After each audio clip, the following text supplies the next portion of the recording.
then put on her mask and left. It's one thing for industry peers, the manager said solemnly, but Mr. Su is no joke. Even President Liu holds him in high esteem. Haven't you noticed? Try to avoid this kind of situation next time. Yin Lu nodded. I'll try my best. In Xianxi No. 1 High School, it was the second monthly exam of the weekend. Sunday morning. The last exam was comprehensive science. Once Bai Lian wrote the last word, she picked up her pen and immediately left the examination hall. The teacher glanced at the test paper in hand, then at Bai Lian, who casually picked up her pen, neatly folded the almost unused school-supplied paper, and stuffed it in her pocket before leaving. He looked especially disheveled. No, you only brought 2 pens for a science exam. There's no need to be so arrogantly unprepared. You handed in your paper early? Zhang Xi's came out of the last exam room and saw Bai Lian. Bai Lian put on her earphones to listen to the English listening test, glanced at him, and mercilessly burst his bubble. You didn't know how to do physics and handed in a blank paper? You're doomed. Zhang Xi's cursed under his breath. I wrote something. If guessing on multiple choice questions counts as writing, then you did write. Bai Lian withdrew her gaze. Zhang Xi's was speechless. Such a perverted question aside from you. Who could answer it? While they were talking, Ning Xiao, who had finished his paper early, came down from another floor and unexpectedly initiated conversation. What? Zhang Xi's. He chose to isolate these 2 people. Bai Lian wasn't going to the library today, but to take another bus, walking a little further with the 2 of them. Ahead was the moat that split open and flowed around the city gate. On the small bridge, a woman with sunglasses stood with both hands on the railing, looking at the somewhat tumultuous river. Her long hair fell behind her back, curling with a lazy grace. Her jawline was sharp, her face pale as jade, dressed in a blue long t-shirt, white boots, and wearing a black leather jacket over it. Yin Lu. Zhang Shi's eyes lit up, and he ran excitedly toward her. Yin Lu's hands paused. She turned her head back and, seeing Zhang Xi's, removed her sunglasses. Don't you have an exam today? I finished early. Zhang Xi's didn't really want to answer that question, so he opened his backpack, took out a snow-white iris, and handed it to Yin Lu. All right, my mom wants you to come over for dinner tonight. Yin Lu reached out to take the iris, its clusters white as snow. Got it, she said, touching a petal and strangely glancing at Zhang Xi's. Why do you always give me irises? They suit you. Yin Lu glanced at him and smiled noncommittally. Her gaze moved forward and hesitated upon seeing Bai Lian. Is that your classmate? Yeah, said Zhang Xi's very smugly, with some pride. Our Ning scholar, and Bai Lian, the school belle, cutting a swath through everyone. Holding the flower, Yin Lu looked towards Ning Xiao and Bai Lian as they approached. It was Sunday today. Bai Lian wore a white and green long dress, with a meticulously tailored white collared shirt embroidered with green grape bunches and deep brown vines. The white, green gradient dress had a wide hem that swung gently with her footsteps, revealing the green and purple grapes as well as the emerald leaves embroidered into the dress by Ji Hong. Such beautiful clothes. But the girl's face was even more striking. Her almond-shaped eyes, pretty and lazy, squinted slightly, and the sunlight shining on her jaw was like light reflecting off ice and snow. Your classmate is so beautiful. Even Yin Lu, accustomed to the many handsome men and beautiful women of the entertainment industry, was stunned by this sudden surge of beauty. Of course, Zhang Xiai spoke, then introduced Yin Lu to Bai Lian and Ning Xiao. With the flowers in hand, Yin Lu said to Bai Lian, classmate, if my agent saw you, he'd definitely force you into the entertainment circle. If you entered the circle, you'd be a hit anywhere you went. After exchanging greetings, Zhang Xi's wanted to take Yin Lu for a walk, so he said to Bai Lian and Ning Xiao, Yin Lu is just enjoying the scenery. He'll take her for a stroll. We want to accompany you too. Bai Lian raised an eyebrow. Enjoying the scenery? She somehow felt Yin Lu was more inclined to jump off the bridge. In a coffee shop in downtown Xianxi, as soon as Bai Lian got off the bus, she saw Ji Hong waiting there. Ji-hung was wearing a black long coat, talking to Director Chun. After they get discharged from the hospital in a while, we'll go fishing.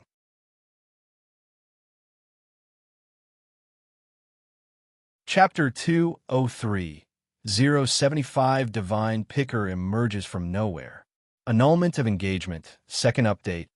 _3. How is your sister-in-law feeling? Director Chen hadn't visited Shun-Qing today. He only dropped Ji-hung off here.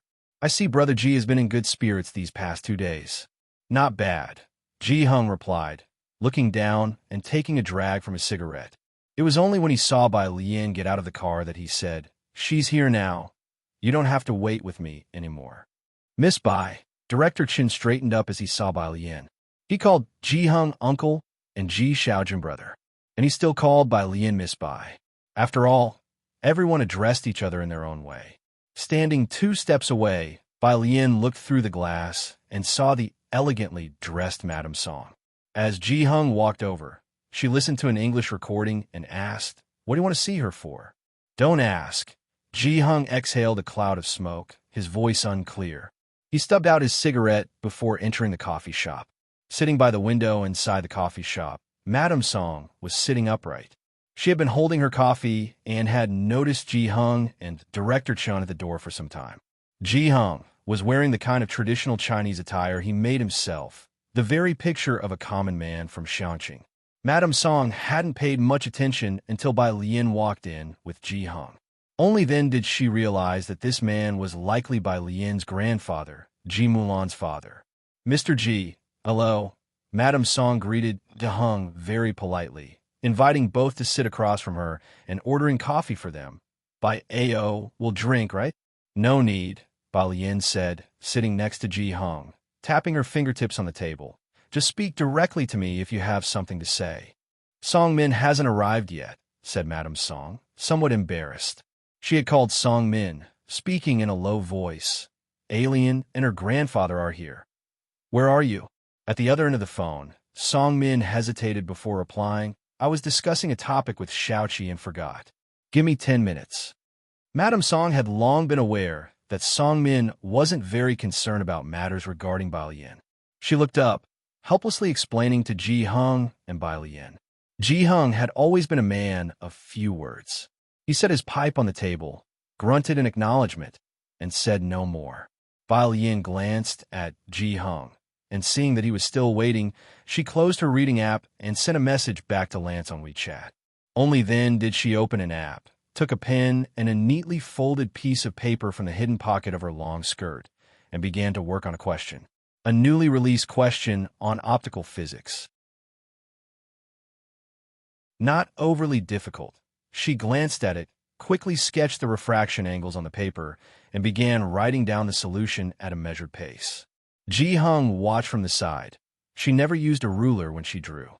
By the time Song Min arrived, Bai Lian had just finished writing. She was taking a photo of the analysis she had completed. "He's here," Madame Song stood, allowing Song Min to come over, then turned to introduce him to Ji-hung. "This is my son." Ji-hung looked up, turning his attention to Song Min. He had heard from Ji Mulan the previous night that Bai Lian was quite fond of this young man. Today, he was here to see for himself. Song Min, tall and long-legged, sat next to Madame Song, making the space feel a bit cramped. His demeanor was cold, and he only spared Ji-hung a glance. "Hello." As for Bai Lian, he didn't even look at her. He just casually took out his phone and lowered his head to open a question bank. Outside, Director Chun hadn't left yet. He was waiting here, ready to take Bai Lian and Ji-hung back later. When he looked up, he saw Song Min sitting opposite Bai Lian, and his expression changed drastically. He quickly took a photo and sent it to Jiang Fulai. "Not good, young Master Jiang. Miss Bai's on a blind date." Song Min is using the Jiangjing University app. He prefers to solve problems online and is even ranked in the top 50 for this month, said Madame Song to Ji-hung, smiling as she spoke. Song Min had always been someone to be proud of. However, the two people across from her had no reaction. Madame Song paused, then shook her head. Ji-hung probably didn't know what that was. And as for Bai Lian, she previously tried to cheat her way to getting that spot, but didn't succeed, so she likely didn't understand what the ranking meant. This is the situation, Mr. G. Madame Song decided to be direct. The children were previously engaged, and we gave Alien a jade pendant. Now that the engagement has been called off, do you think the jade pendant should be returned? I know it was the Song family's fault for breaking off the engagement, and this is our compensation. She pushed forward a bank card. Now that Bai Lian had left the Bai family, seeing her with her grandfather, they must need money.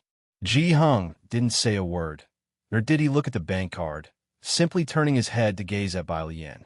Bai Lian was busy uploading her answer to the app. On hearing this, she slightly raised her head. The light came through the window and fell upon her face, lending her marble-like complexion an extra hint of rosy allure. However, her dark eyes were clearly puzzled jade pendant. She searched her mind for this detail, trying to recall the jade pendant. Bai Lian remained silent, and no sound came from the coffee table. Madame Song put down her coffee cup and quietly watched Bai Lian, knowing that today it would be difficult to get the jade pendant back. Song Min finally looked up directly at Bai Lian for the first time. What exactly do you want this time to give up the jade pendant? Another million in compensation? Or perhaps I could try my best to talk to the school authorities and help you apply for a spot on the Jiangjing University app. How about that? Would you hand over the jade pendant then?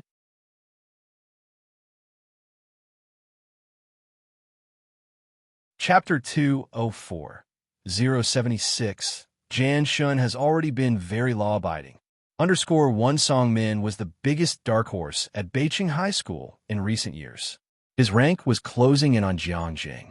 If he stepped forward to negotiate with the school, there was a very good chance they would vie for this spot. Of course, as the negotiator, Song Min would also assure the school of his rank in the next joint exam. Song Min didn't want to keep entangled with Bai Lian like this. He knew that Bai Lian had always coveted this spot, so he threw her this irresistible bait directly. Ji Hung was unaware of the matter regarding the jade pendant. When he received the call from Mrs. Song, she was afraid that mentioning the jade pendant to Ji Hung would give Bai Lian an excuse not to come, so she deliberately concealed it. He thought he was here to meet Song Min today. Only when Song Min spoke up did he realize the intention of the two people from the Song family. Ji Hung, who was usually silent and reticent, suddenly stood up, burning with rage. What do you mean by this? Bai Lian was still thinking about the jade pendant. Seeing Ji Hung stand up, she hurriedly followed suit, patting his back and trying to soothe him. Grandpa, don't be angry. Mrs. Song across from them was also taken aback. How could she have expected that what seemed to be an honest and simple old man from the 18th tier Xianqing could burst into such a formidable aura when agitated, even stronger than many others she had met? Mr. G. Mrs. Song hesitated inwardly, but put away her contempt. Please don't be angry. This is a matter between the Song and Bai families, and Mr. Bai has already given his consent. It would be one thing to give you anything else, but this jade pendant is an heirloom of the Song family. We have come with enough sincerity to reclaim it, and I will agree to any conditions you put forth. At this point, Mrs. Song felt somewhat of a headache. Of course, except for the engagement. You know Alien has left the Bai family, and our Song Min will certainly not stay in Beicheng in the future. They're simply not suitable for each other. Of course, I hope you will cooperate while I'm still able to speak to you reasonably. Otherwise, Mrs. Song cut straight to the point with a smile. She didn't spell it out, but what she implied was that Bai Lian was simply not worthy of Song Min. The gap between them was too wide. She was able to speak kindly to the Ji family now, but if she lost patience, the Song family could enforce their will directly, and Bai Lian would get nothing. Powerful families always stress equal social standing. If Bai Lian herself had a bit more merit, Mrs. Song might have reconsidered, but unfortunately, she did not. Next to Mrs. Song, Song Min was watching Bai Lian with indifference, his eyes devoid of any emotion. You too, Bai Lian, having calmed Ji Hung, turned her head. Her appearance was always deceiving, and now, as she faced them, with suppressed eyebrows and a compelling presence, she smiled at them and said languidly, "If your brains are bad, that's fine, but make sure to keep yourselves healthy. Otherwise, you might die too soon. Outside the window, Director Chun shuddered at Bai Lian's "You two figure out who I should shark next" smile. Perhaps it wasn't a meeting for a marriage arrangement? After Bai Lian left the Bai family, this was the first time Song Min had seen her, and her temperament and everything else were too different from the person he remembered. Especially that sentence. Song Min frowned at Bai Lian, annoyed by her sarcastic tone. "What about me?" Bai Lian casually slipped a black pen in her pocket, walked out her seat, let Ji Hung go out first, and lifted her pale, cold chin. "If I had that jade pendant, I would have surely burned it for you already, but since I don't, there's no chance for me to do so." After all, the peaceful and friendly modern era barely gave Miss Bai any chance to show her mettle. Living within the law was already very compliant. So what if she was a little less civil, a bit more insulting? The two members of the Song family hadn't yet processed what she meant by burn. All right, Bai Lian had Ji Hung leave first, casually tossing her phone in her hand, took a couple of steps, then stopped, and slightly turning her head, she curled her lips slightly towards the two. "Your jade pendant is still at the Bai family. With some luck, you might find it in the trash can of the room where Miss Bai used to live." She, Mrs. Song, born into a prestigious family with an even more distinguished maternal family from Jiangjing, had been taught noble etiquette since childhood, always held in high regard. Never before had she been subjected to such insults. Even the well-composed Mrs. Song trembled with anger at her lips. "Mother, she's always been like this," Song Min, both unsurprised and unexpected, given by Lian's reputation as a spoiled lady who mingled with ruffians daily, first asked the Bai family.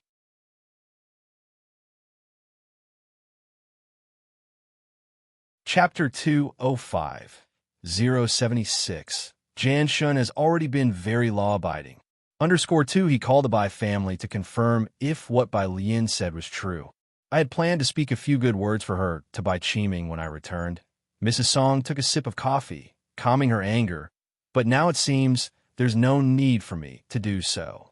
Outside, Director Chun had been looking down at his phone the entire time. When Bai Lian and Ji Hung came out, he hurriedly put his phone back in his pocket. "Miss Bai, Uncle Ji, are you two heading to the hospital?" Director Chun stepped forward, trying hard not to look at Bai Lian. Bai Lian shook her head. Facing the breeze, her attitude was somewhat lax. "I'm going to the east of the city." The eastern part of the city was closer to the suburbs because the Calligraphy Association was there, which was in a different direction than the hospital. Ji Hung needed to go to the hospital. Bai Lian decided to take the bus to the Calligraphy Association, while Director Chun chose to take Ji Hung. Only after Bai Lian left did Director Chun dare to ask Ji Hung what had just happened. That was Alien's former fiancée. Ji Hung frowned. He lit another cigarette, clearly displeased. They've broken off their engagement, and he came to ask Alien for the engagement jade pendant. Just mentioning Song Min made Ji Hung feel annoyed. He had originally thought Bai Lian liked her fiancé, since that's how Ji Milan had described it. But luckily, Bai Lian seemed to really dislike the Song family. "You don't need to take me. The hospital isn't far from here." Ji Hung took a couple puffs of his cigarette, settling his nerves. "I was planning to buy some embroidery thread on the way." He wanted to take a walk and cool down.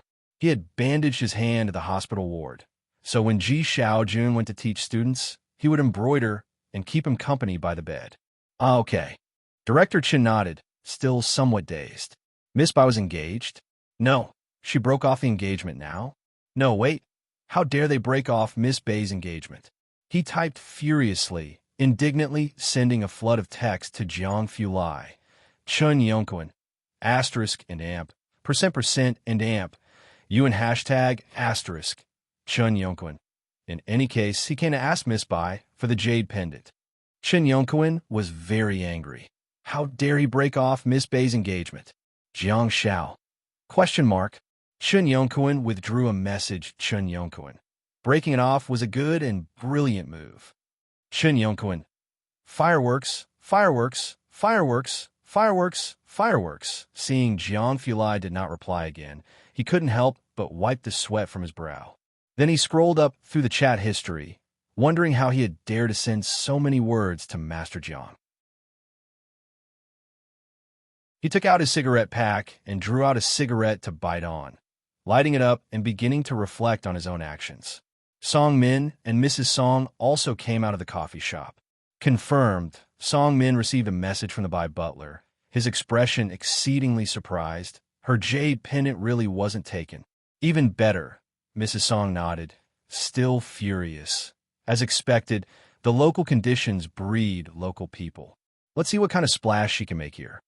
Director Chen exhaled a ring of smoke. Glancing over at the two, he said indifferently, "You two actually broke off Miss Bai's engagement?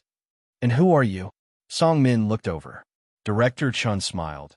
"Just a passerby waiting to see your regret." After saying that, he took out his car keys and went to find his car. Song Min watched Director Chen's retreating figure, frowning slightly, feeling that the man had an unusual presence. "Mom, do you know that man?" He was just talking with Bai Lian's grandfather, a friend of her grandfather's. Mrs. Song hadn't taken a good look at Director Chun and didn't care. "Never mind. Don't pay attention to them. They live here. It's hard for them to understand the outside world, difficult to comprehend our existence. In this society, without a family background, rising to prominence is very hard. You should get along well with Xiaoqi," Mrs. Song said coolly. Her brother is only a freshman and already has prospects for direct PhD admission. Although he's born illegitimately, it's not a big problem. The Song family was targeting Bai Xiaoke because, in terms of ability, Bai Xiaoke was even stronger than Song Min.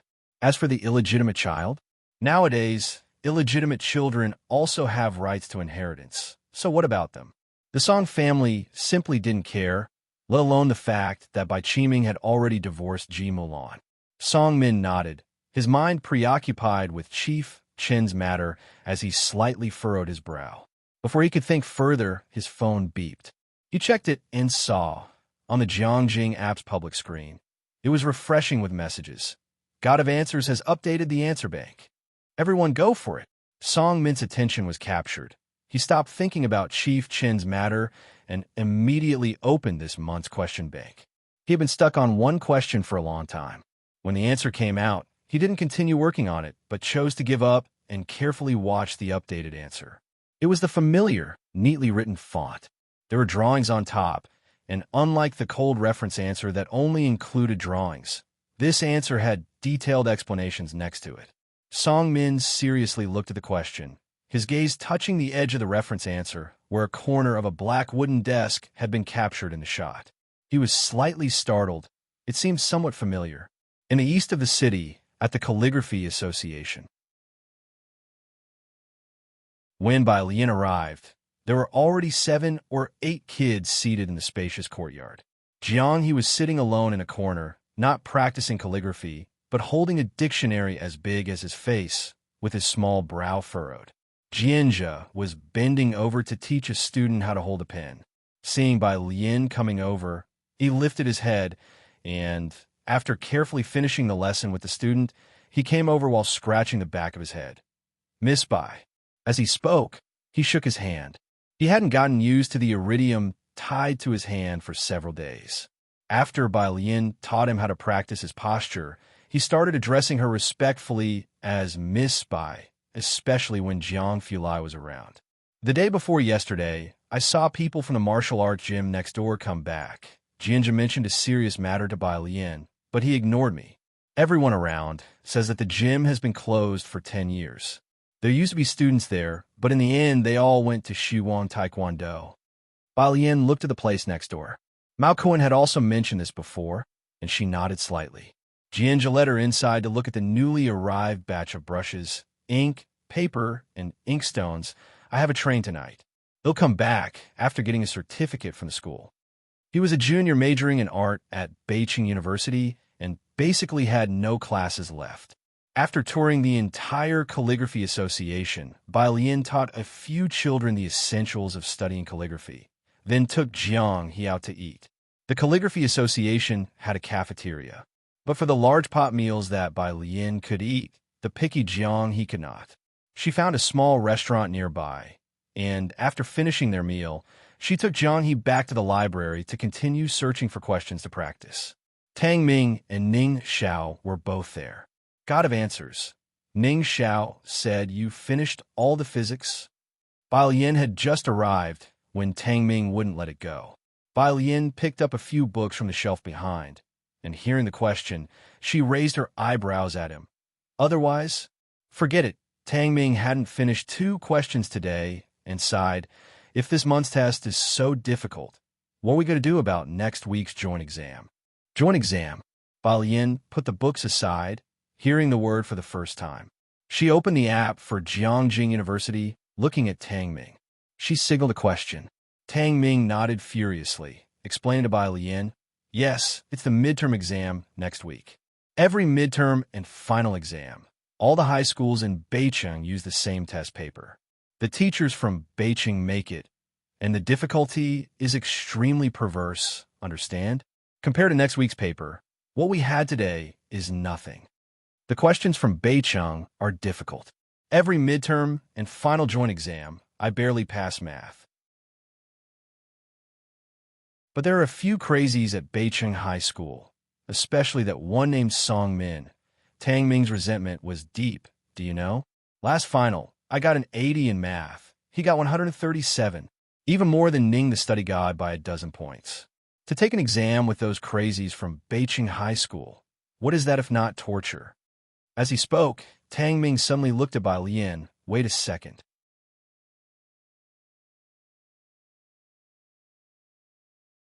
Chapter 206 077 Ginger TT is online. Dean Jin personally pays a visit. Second update. _1 Not just Xiangqing, but schools from other areas in Beicheng also face differences in resources compared to Beicheng High School. Yet, Beicheng didn't care about that. They only focused on making the test questions difficult, regardless of whether other areas could keep up. Even Tang Ming grumbled every time there was a joint exam. The top 100 rankings in Beicheng were almost exclusively students from Beicheng High School. But that was in the past. Watching Bai Lian, Tang Ming murmured, "I feel like there might be a surprise this time." Song Min. Bai Lian was actually surprised. Even people in Xiangqing had heard of this name. Ning Xiao had obviously heard of it too, and enlightened Bai Lian, he's the leading candidate for the top scholar in our cohort in Beicheng. A hexagonal warrior, without any weak points. Tang Ming added, and then looked at Bai Lian. "God of scavenging, if only your chemistry was a bit better, you might have been able to compete with him." Bai Lian nodded her head and continued to do practice questions. When Jiang Fulai arrived, Bai Lian had just finished the questions from the new Jiangjing University app and uploaded her answers. "Not busy today?" Bai Lian put down her pen, leaned lazily against the chair back, and casually rubbed her wrist. Jiang Fulai placed the computer on the table, his expression as noble and indifferent as ever. His eyes naturally pale, and when hit by the sunlight, their cold light refracted, making him appear even more solitary. He sat down, crossing his legs with elegance. "It's all right, it's Sunday." Bai Lian felt nothing. But opposite her, Ning Xiao slowed down his writing considerably. Tang Ming didn't dare to lift his head, wanting to escape, so he stiffened his resolve and found an excuse. "I'm going down to buy everyone milk tea." "What do you want?" Ning Xiao was very calm. "Coffee." Bai Lian, with a lazy hand propping her chin, opened a book she had taken off the bookshelf called Machine Consciousness and flipped through it. "Jiang Xiaoniao, and I will have the cherry fruit tea." After saying this, she tilted her head slightly, asking on Tang Ming's behalf, "What would you like to drink?" Tang Ming had wanted to leave, but now he didn't. Inwardly, he was drumming. No, did the young Master Jiang seem like someone who would drink this kind of thing? Jiang Fulai's icy fingertips pressed the computer's power button, and without lifting his head, his tone was light as a breeze. "Jade pendant." "What?" Not just Tang Ming, Bai Lian didn't quite understand for a moment either. Oh, okay, got it." Tang Ming stood up, dazed. He wasn't much into milk tea, and, thinking it was some new kind of milk tea, he hastily made his escape downstairs. Why did he feel as if Jiang Fulai equated to a "you're dead" statement? "He'll go with you." Ning Xiao, feeling a sense of crisis, made a swift decision. It wasn't until they got downstairs that Ning Xiao and Tang Ming exchanged a look and then breathed a sigh of relief, feeling like they'd come back to life. But when Tang Ming asked about the jade pendant milk tea, the clerk was even more confused than him. Tang Ming knew, then, that something was wrong. He quickly took out his phone and sent Bai Lian a WeChat message for help. "Wait, what milk tea are you talking about?" Bai Lian, with her middle finger and index finger holding the pen, spun it in her hand, propped up her leg, raised an eyebrow, and asked, "You scared Tang Ming to death." Jiang Fulai glanced at her. The setting sun through the window, offering little warmth, profiled his high nose from the side. He gazed at Bai Lian, his pale eyes deeper than usual, and didn't speak right away. "Fine then." Bai Lian spun her pen and was just about to reply to Tang Ming the same way. Young Master Jiang withdrew his gaze and continued to stare at the complex patterns on his computer screen, inquiring very politely, "Did you find your ex-fiancée's jade pendant? Or do you need help looking for it?" His face was as cold and beautiful as always, showing little emotion. Bai Lian, "Thanks, but..." She hesitated for a moment before answering cautiously, "It shouldn't be necessary. I've returned it already." "Oh." Jiang Fulai's face remained cool. Bai Lian, touching her chin, took out her phone, typed a few characters to Tang Ming, thought for a moment, and then showed Jiang Fulai, "So is this okay?" Jiang Fulai took a glance at the unsent chat on Bai Lian's phone that read, "Cherry fruit tea. Double the sugar for him." "Double the sugar?" Jiang Fulai glanced at the line and then silently looked at Bai Lian, his gaze lingering on her face for a long while. What exactly gave her the false impression that he liked double sugar? "It's fine." He nodded and looked away. Bai Lian sent the message, and Tang Ming eagerly showed his urgent request to the clerk. Tang Ming and Ning Xiao returned with an array of drinks. First, they gave Bai Lian and Jiang He their drinks, and then with both hands, Tang Ming held out young Master Jiang's double sugar drink. Of course, why would such a cold and aloof person like young Master Jiang actually like double sugar?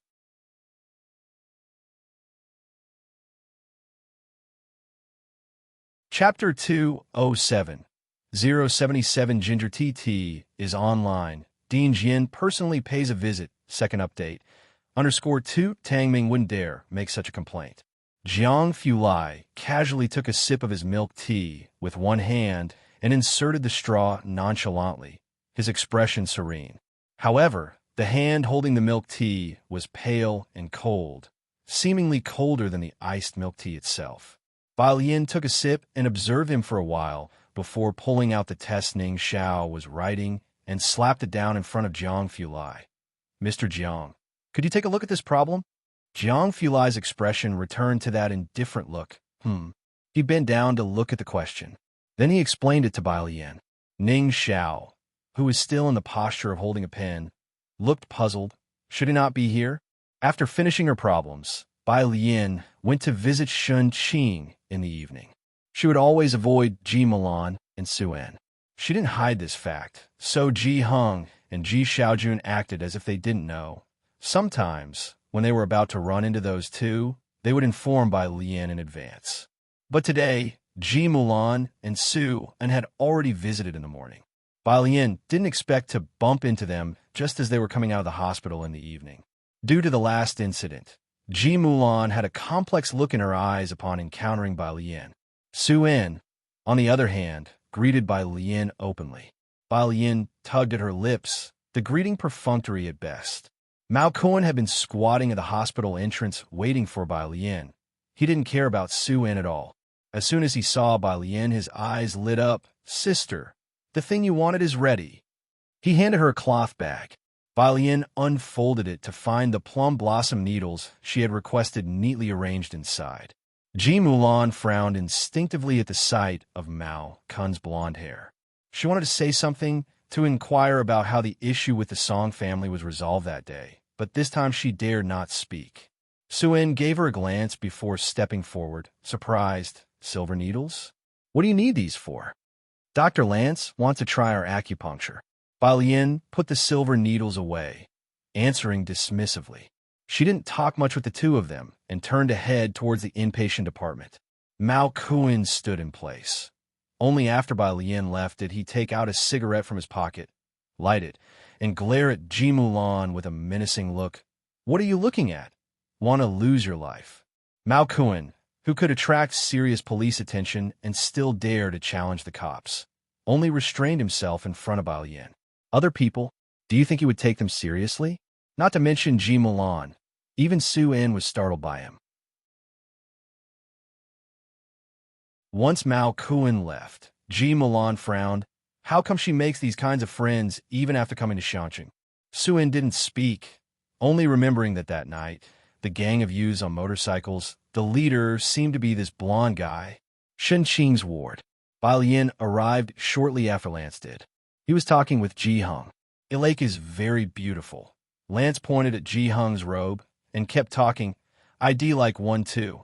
This alcohol." Bai Lian entered holding the silver needles.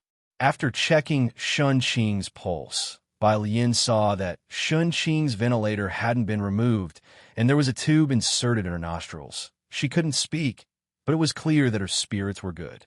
Bai Lian was relieved. Lance kept chattering away, and Bai Lian grew impatient.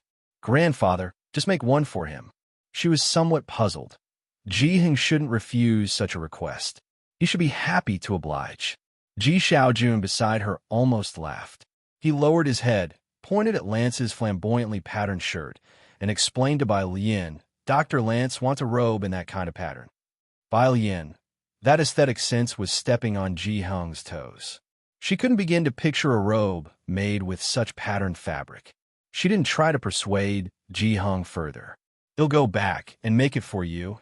In the end, Ji Hung agreed to make the clothes that might ruin his reputation. "It'll take about a week." "Fine." Lance clapped his hands. Ji Hung didn't understand English. Lance spoke in broken Chinese when talking to him, but when talking to Bai Lian, he switched back to English. Because Ji Hung would mock him, but Bai Lian would tell him seriously that his accent sounded a bit like a gorilla. "Acupuncture today." Lance saw the silver needles in her hands. Bai Lian drew out a needle and leisurely made gestures over his head, raising an eyebrow. "But I haven't done acupuncture in a long time. Are you scared?" Lance thought Bai Lian was joking and bravely said, "Not afraid." He sat on the couch, waiting for Bai Lian to do the acupuncture. Bai Lian, holding the needle, stood behind him and found a spot on his head. Under the light, the plum blossom needle shone with a cold glint, quite dazzling.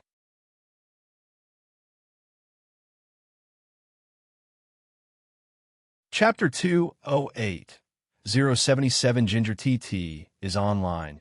Dean Jin personally pays a visit. Second update. _3 Ji Hung was startled by her. "Alien, what are you doing?" Without any hurry, Bai Lian precisely located the acupuncture point and inserted a needle, mouthing to Ji Hung. Experimenting, Ji Hung. Every 5 minutes he would go and ask Dr. Lance, "Dr. Lance, are you all right?" "Okay, fine." "Dr. Lance, are you still?" Anticipating his question, Dr. Lance exclaimed, "Okay." "Dr. Lance, K. Long one." Assured that Dr. Lance had survived Bai Lian's experiment, Ji Hung finally breathed a sigh of relief. Monday. The first class was still Lu Lingxi's, and one of the 3 notorious latecomers, Zhang Xiai's, arrived punctually at 8:01 a.m. as always. Lu Lingxi threw a piece of chalk out. "The joint exam is the day after tomorrow, and you're still late? Look at you. Fixing your test paper almost made your physics teacher pop a nitroglycerin pill." Zhang Xiai's reflexively replied, "No way. I didn't guess a single answer correctly." Lu Lingxi, stand outside and come to your senses. After finishing a Chinese lesson by Lian during the break, the students were all wailing about the joint exam. Her phone on her desk shone briefly. She checked it and saw a message from a friend. "Dog friend. Is this you?" "Dog friend." Video. Upon checking, Bai Lian saw it was a video sent by Pu Xiaoan. "Dog friend. Is this you? Although it's blurry, I can still discern your beauty, Bai Lian." "One dog friend. You're one ing me again." Bai Lian. On the other side of the phone, at Beijing International class, Bai Lian's dog friend cursed and showed the video to the person behind her. "Watch carefully. This lady plays the guzheng amazingly well." Really, a crowd gathered around. Who is it? Because she rarely praised people. Most of them turned their gaze that way. Song Min and Bai Xiaoqi, who were discussing a question, also looked over, both sensitive to anything about the Guzheng. Especially Bai Xiaoqi. The dog friend, with her leg propped up, raised her eyebrows. Classmate Bai Lian, I sent the video to you. Hearing the name Bai Lian, Bai Xiaoqi lost interest and turned away, looking at Songmin. Songmin also frowned briefly, letting go of his inquiring gaze. Bai Xiaoqi pulled out her phone and a message popped up. She was stunned. Songmin, I think. I passed the first round of Principal Jian. What? Songmin quickly took Bai Xiaoqi's phone to look at it. The message on Bai Xiaoqi's phone read, Hello, Bai Xiaoqi. Your video has passed the preliminary round. Please bring your ID to Jiangjing Art University on the 27th. I really passed. Songmin looked up at Bai Xiaoqi and calculated, after the joint exam, I'll accompany you to Jiangjing. Having said that, he took out his phone and sent a message to Mrs. Song. An academy member in Jiangjing? Songmin's deskmate exclaimed, Bai, you're terrifying. The others also came over upon hearing this. As Songmin's deskmate provided some background, they all marveled. Not being from Jiangjing, they didn't fully grasp the situation there or exactly what it meant to be associated with academy member Jian. Only Songmin, who had stayed in Jiangjing, knew how terrifying this news was. Fortunately, Songmin felt some relief for having asked Bai Lian for the jade pendant back the day before. As for Bai Xiaoqi, she remained calm amid the others' praises. Showing no self-satisfaction on her face, she just looked at Songmin. My brother is also in Jiangjing. You needn't bother. But be careful in the upcoming joint exam. I've been improving a lot in math recently. I'm looking forward to it, said Songmin, putting down his phone and lifting his eyebrows. He liked the feeling of being equally matched. Stop showing off at Versailles. Songmin's deskmate turned his head back and teased them. Can't you two perform a little worse in math just once so the rest of us have a chance to live? This time I'm betting on young Master Song for first place. Hearing this, the two of them exchanged smiles. They were right, though. The students in the class were all exceptional, and those two were the ceiling for math, with everyone placing bets before each exam to see whether Songmin or Bai Xiaoqi would come first. This time was no different. Some bet on Songmin for math. Others favored Bai Xiaoqi. After all, if it wasn't one, it was the other in first or second place. As for the rest, they didn't even consider them. At Xianqing High School, Pu Xiaohan was browsing private messages on her phone. Her video had gone viral, attracting a lot of private messages that she couldn't possibly read them all. Today, she just happened to open one. Jian Zhongyo. Hello. Do you know the girl playing the Guzheng the video? Jian Zhongyo. Could you give me your contact information? Jian Zhongyo. Please. Pu Xiaohan raised an eyebrow. She clicked on this Jian Zhongyo's profile, curious about who this person was and how they dared to set their sights on someone from her class. It wasn't until she saw the profile that, account name, Jian Zhongyo 1, 12 billion likes 12 following 162, 89M followers verified, honorary fellow of the Royal Music Academy, president of the Music Association, dean of Jiangjing Art University Music School.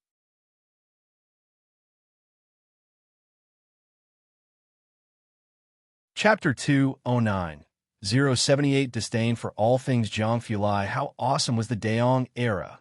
_1 A long string of yellow verification badges dazzled Pu Xiaohan's face. Although she didn't understand, Pu Xiaohan knew this was someone important.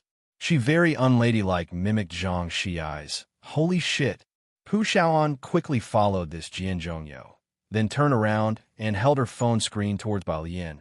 This person wants your contact information. Should I give him your phone number? Pu Xiaohan said, and was about to send Jian Zhongyo the number. Bai Lian was doing problems. Upon hearing this, she looked up, her gaze falling on the profile page she had opened. Jian Zhongyo? The academician Jian? She continued to work on her problems, her expression extra lazy. No need.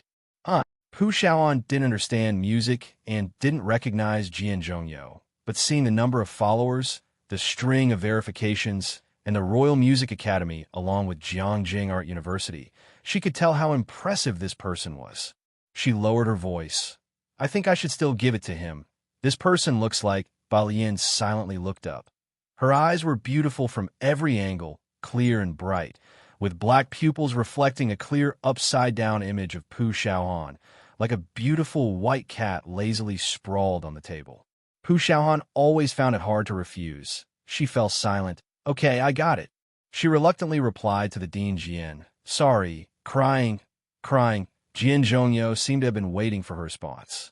Less than a minute later, he responded, "Okay, then I will ask again tomorrow." Pu Xiaohan quietly returned to the main page and followed Dean Jian. By the way, Pu Xiaohan always had her own thoughts about short videos. She held up her notebook for Bai Lian to see, in planning to do an edition about the Great Yong Dynasty. What do you think of these key contents? Pu Xiaohan had a nimble mind. After one of her videos went viral, many teams had approached her, but she hadn't accepted any offers. She wanted to post content that she liked. Bai Lian was originally doing her problems when Pu Xiaohan spoke, and her hand hesitated for a moment. Pu Xiaohan didn't notice. She excitedly chatted with Bai Lian. "I've edited a collection of figures from the Great Yong Dynasty, and I've already scheduled the character charts. They'll post it tonight. Can you take a look for me?" As she spoke, she wanted to show Bai Lian the edited video on her phone. "I'm not good at this kind of thing." Bai Lian paused, continuing to write with her pen, her voice emotionless. "Aren't you reviewing?" Bai Lian wasn't lying. She really didn't know how to edit. "I'm reviewing and editing at the same time," Pu Xiaohan said, excited about her own ideas. But Bai Lian always studied intensely minute by minute, so she went to discuss with the arts and entertainment representative on which aspects to edit the video. Chemistry class. The teacher taught the class with a worried expression and then called Bai Lian out. Zhang Xiais and his group were joking around. Seeing the chemistry teacher call for Bai Lian, Zhang Xiais spoke out. "She must have scored a 0 in chemistry. Go and see if that's the case." He teased Wang Qi by his side. Wang Qi recalled the day and rubbed his chilling neck, replying expressionlessly, "You go. You're the one sitting behind her." The group argued for a while, but no one dared to actually go, until Pu Xiaohan saw them and remarked solemnly, "Isn't life good?" Group, outside. The chemistry teacher looked at Bai Lian, lips pursed, his face angry, and a few hairs on his head standing on end. "Bai Lian, why did you score 70 in biology but still a 0 in chemistry? Are you isolating me?"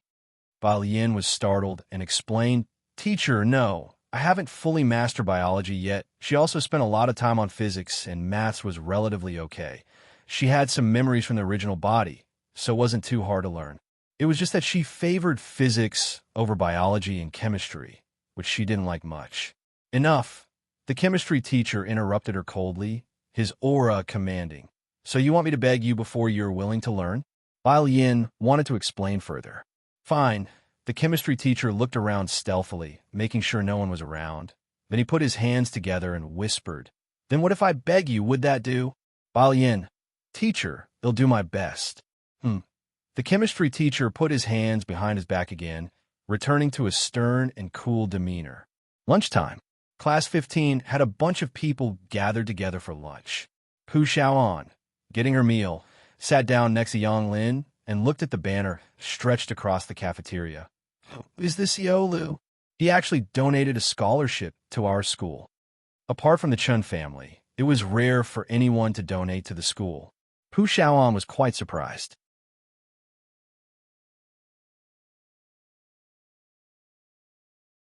Chapter 210. 078 Disdain for all things Jiang Fulai. How awesome was the Daong era? _2 Bai Lian held her chopsticks, slightly leaning against the back of her chair. She seemed languid all day, her mood not very high. She spoke at a leisurely pace. "I don't know him." I know. Zhang Xiais was very excited, filling in Pu Xiaohan with information. One of the shareholders of Time Entertainment. He even came to Xiangqing with Sister Yan this time. He's Sister Yan's boss, and also a philanthropist, having donated a lot to orphanages. There were many media reports about General Manager Li Yu's charity work. Time Entertainment, that's Man Zai's company. Wang Qi chimed in cheerfully. Zhang Xiai shot him a glance. "What man she? She's not even as pretty as my Sister Yan. Why don't you stand my Sister Yan?" Yin Lu. Wang Qi shook his head. No way.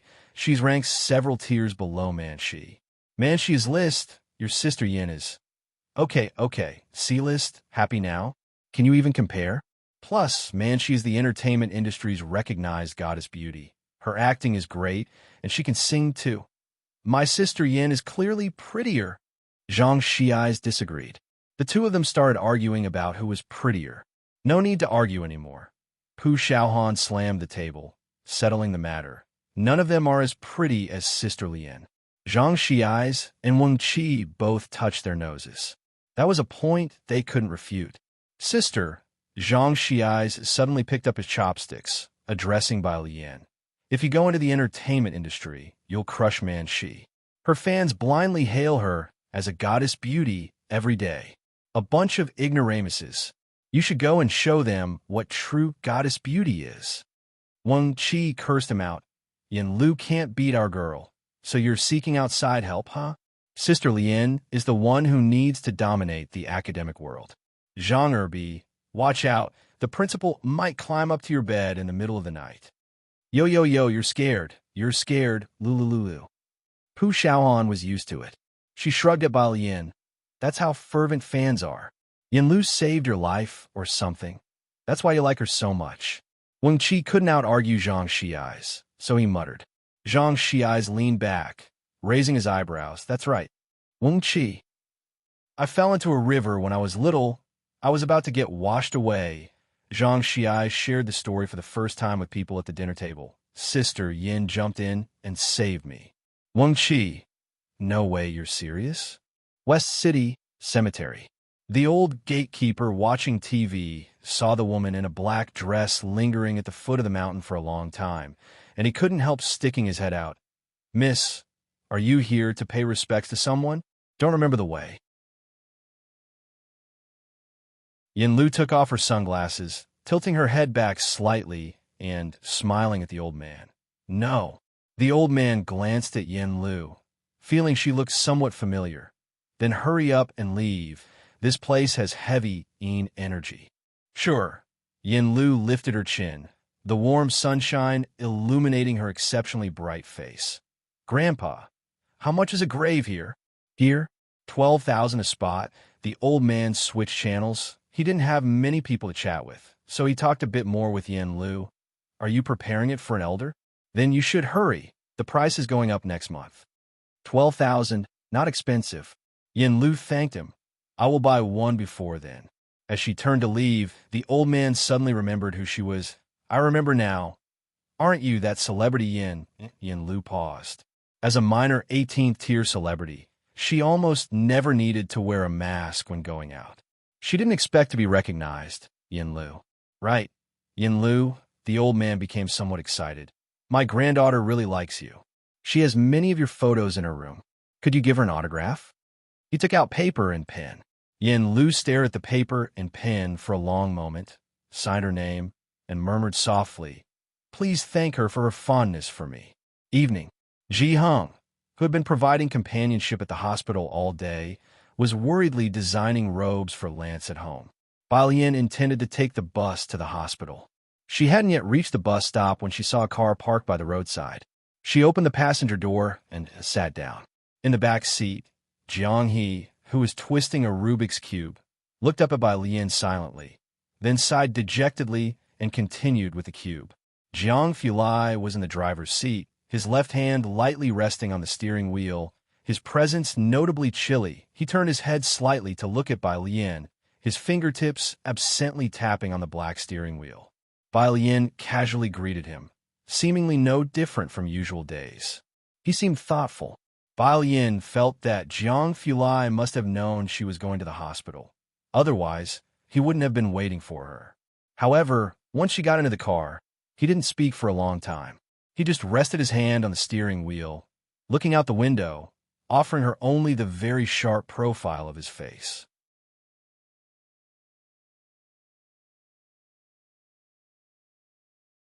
Chapter 211, 078 Disdain for all things Jiang Fulai. How awesome was the Daong era? _3, what are you spacing out about? Bai Lian opened the app, checking the new questions while slowly repeating his own words back to him. Dressed in a casual white shirt and leaning against the car door, Jiang Fulai looked over when he heard her.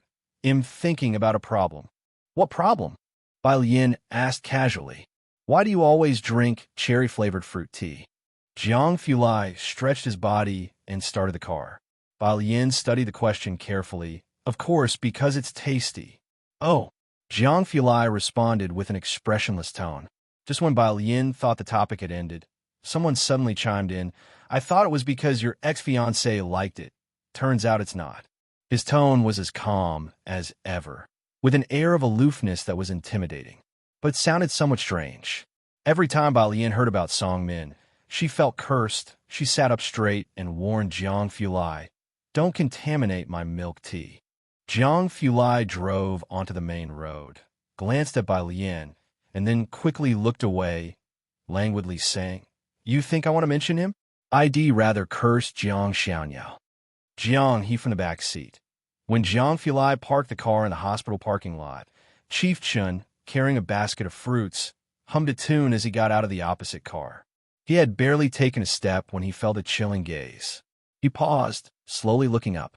Seeing someone with one hand in his pocket, giving him a faint glance, Chief Chun quickly straightened up and shut his mouth. "Chief Chun."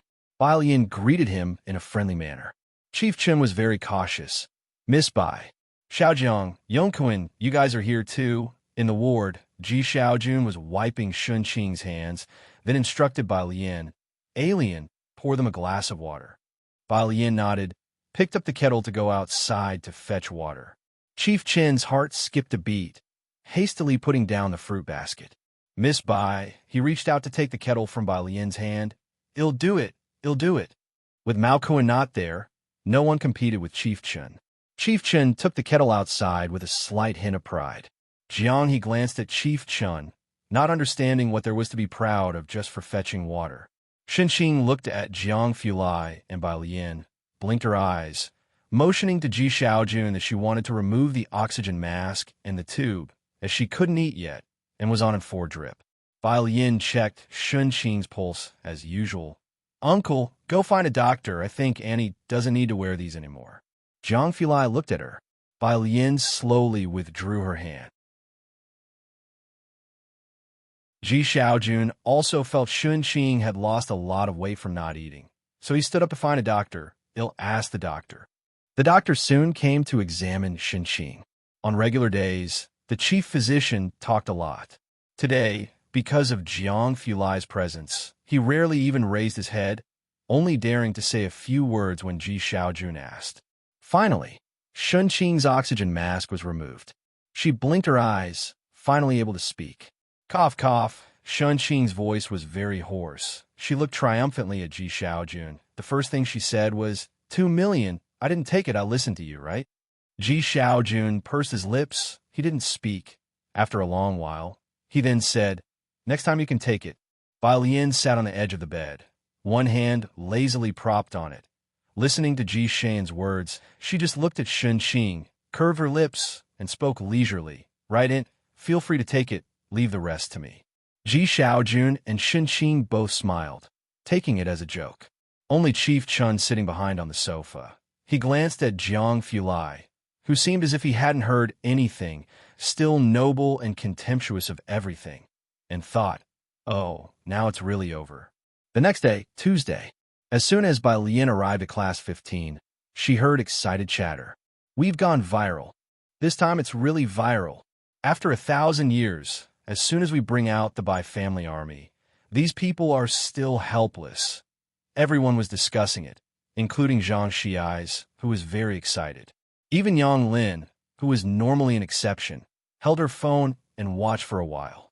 Bai Lian returned to her seat languidly with her backpack, pulling out one book after another. Lian, Zhang Xiais knew that Bai Lian seldom looked at her phone. Bai Lian rarely even replied to messages. "Did you see the video Pu Xiaoan made? It's truly awesome. It topped the trending searches overnight." Bai Lian was quite calm today. She leisurely placed her backpack under her desk, her brows and eyes strikingly cool, her entire demeanor laid back with a touch of nonchalance. "Oh, I haven't seen it. I told you." She definitely didn't watch. "I win." A few people had been betting on it. After all, Bai Lian was different from them. She seldom looked at her phone and hardly ever played games. Pu Xiaohan struggled to turn around from the crowd and quickly sat down next to Bai Lian with her stool.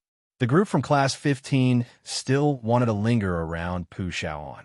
They looked at Pu Xiaohan, then at Bai Lian. Bai Lian lifted her head from a book, her eyes pitch black and bearing a trace of laziness. She didn't make any move, just quizzically lifted her eyebrows at the group, still looking every bit the good student. Whoosh, the crowd dispersed. Pu Xiaohan clutched Bai Lian's wrist. "Whoa, Lian, you're so amazing." "Get a grip," Bai Lian remarked. "Your teacher, Jiang, is the amazing one." Pu Xiaohan, he shouldn't count as a person, right? Suddenly feeling her comment was inappropriate, Pu Xiaohan spit out a sound and quickly changed the subject. "Oh right, Dean Jian came looking for you again." She opened her app. Because there were too many background messages, her phone froze for a moment before she found the direct message from a follower and handed it over for Bai Lian to see. Bai Lian glanced over. "Jian Zhongyou. Would she be willing to give me her contact information today?" Bai Lian replied on behalf of Pu Xiaohan.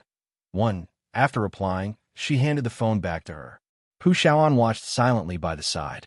When taking back her phone, she started typing to explain to Jian Zhongyou. "The thing is, her one usually means got it. Now leave it at that." After typing this, Pu Xiaohan then deleted it one by one. "Hello, this one actually means she is unwilling." Bai Lian didn't concern herself with what she was typing. Rather, she rested her chin in her hand, squinting out the window. After so long, she had flipped through many books of this era. The only books she hadn't flipped through were history books. The only thing she hadn't looked up was the Great Yong Dynasty. She was afraid of seeing a brief description like, by Zhongyu, year 4 to 32 of the Great Yong Dynasty. She was afraid that a brief sentence in a history book would mark the end of their lives. Bai Lian faced the morning sun outside the window, stretching out her hand to let the sunlight fall on her palm, then gently closed it. It was warm. She thought she was truly, truly alive. "Let me see it," she said. "See what?" Pu Xiaohan didn't understand. Bai Lian looked at her phone, quietly saying, "The video you made." "Oh, sure." Pu Xiaohan had been reluctant to bring up the video, feeling that whenever she mentioned these things, Bai Lian exuded an inexplicable sadness. But today, the sadness about her seemed much less than yesterday. Pu Xiaohan opened the video she posted last night and handed her phone to Bai Lian. Bai Lian bowed her head and watched quietly. The black screen, following the music and the opera vocals swelling from soft to loud, gradually revealed hues of ink and brush boom. With a forceful drum beat, a line of bold white characters suddenly appeared. Just how formidable was the era of the Great Yong Dynasty?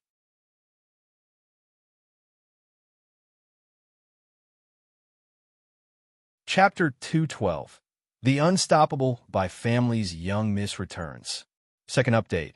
_1 The first image that followed was of a man in white wearing a ceremonial headdress, with the caption, "Brilliant strategies, trampling over Jiangjing with the Emperor Jiang Wudi." The next image was of a kindly old man, with the caption, "Teacher of the universe, the greatest minister of all time, Liang Zuan, whose tax policy laid the foundation for the golden age of the Great Yong Dynasty. General Bai Li, with iron cavalry to secure the 9 provinces. Abandoning the pen for the military, 1,000 white-clothed cavalry out of Zhejiang by Zhongyu. Alone she went for a diplomatic marriage, leaving behind the grand sights of Jiangjing, Princess Huaiyan." The video wasn't long, just 30 seconds. Bai Lian quietly finished watching it before clicking on the comment section. Just overnight, there were already 500,000 comments. This by family, they must be cheating, right? How impressive is the Great Yong Dynasty? Let me put it to you this way. You know Jiangjing University, right? In its celebrity statue square, the front 2 rows are filled with their statues. Among these people, 2 surnames have been passed down to this day. You can figure out for yourselves just how impressive that is. Heart. Why did the Bai family not have any descendants? With such fantastic genes, Brother Bai died at 28. Why didn't he marry? Chen Yu must have been in agony. General Bai took him out of the beggar's ranks, watched Bai Xiangjun grow up with Bai Zhongyu, and in the end, could only watch the members of the Bai family die one by one before his eyes. He probably regretted not rebelling against Emperor Jiang Wudi sooner. Perhaps then he might have managed to preserve the last seedling of the Bai family. Liang Zuan must have been in agony too. He knelt for 3 days and 3 nights in front of the imperial city, pleading with Jiang Wendi to send troops to save his disciple. Historical records show that before he died, his eyes were always fixed in the direction of Xiangqing, never closing. Now I finally understand why the Chun family so venerates the Liang style. So why didn't Bai Xiangjun retreat with General Chunyi when he went to Emperor Jiang Wudi with the command tally to rebel? Only this comment had a strangely uniform response below. Because she's a member of the Bai family. Because she's a member of the Bai family. Because she's a member of the Bai family. Because she's a member of the Bai family. She could die standing, but she would never desert her troops. Can you imagine? In the last battle of Xiangqing, Chunyi left with the elite troops to defect to Emperor Jiang Wudi, while she led 800 elite soldiers to fend off 10,000 enemies. None of those 800 survived. 597,155 likes. And right at the top, a comment pinned by Jiangjing University. Surely no one still doesn't know that Bai Xiangjun is the universally recognized senior sister of all of us at Jiangjing University, right? Yan, 999,752 likes. Bai Lian quietly looked at these comments. There was no judgment of right or wrong. Emperor Jiang Wudi had died, which was within her expectations since she had sent Qin Yi with the command tally to Jiang Yi, aiming for Emperor Jiang Wendi's life. The sun crept higher, shining painfully in people's eyes. Bai Lian squinted as if feeling the heat, unzipping her school uniform jacket, and her long eyelashes gently lowered. Old, Teacher Liang, he knelt for 3 days and 3 nights? Her voice seemed very soft. It took Xiaoan a moment to respond, realizing that Bai Lian was asking her. Yeah, he and a dozen civil officials knelt outside the palace, begging Emperor Jiang Wendi to send troops, but Emperor Jiang Wendi didn't see them. Later, he helped Emperor Jiang Wudi subvert the dynasty. It's all in the history books, Xiaoan explained, somewhat surprised. Bai Lian, aren't you a liberal arts student? Ah, Bai Lian came to her senses, seemingly with a laugh. There's too much to remember, I forgot that. Physics class. The physics teacher was still lecturing at the front, throwing a piece of chalk in frustration at Zhang Shi's, who looked sleepy. Zhang Shi's, are you planning to score 0 for me in tomorrow's joint exam? Zhang Shi's was startled awake. After class, the physics teacher asked Bai Lian and Ning Xiao to go to the office to get some exercise papers. When Bai Lian went to the office, a group of teachers were discussing the joint exam for the next day.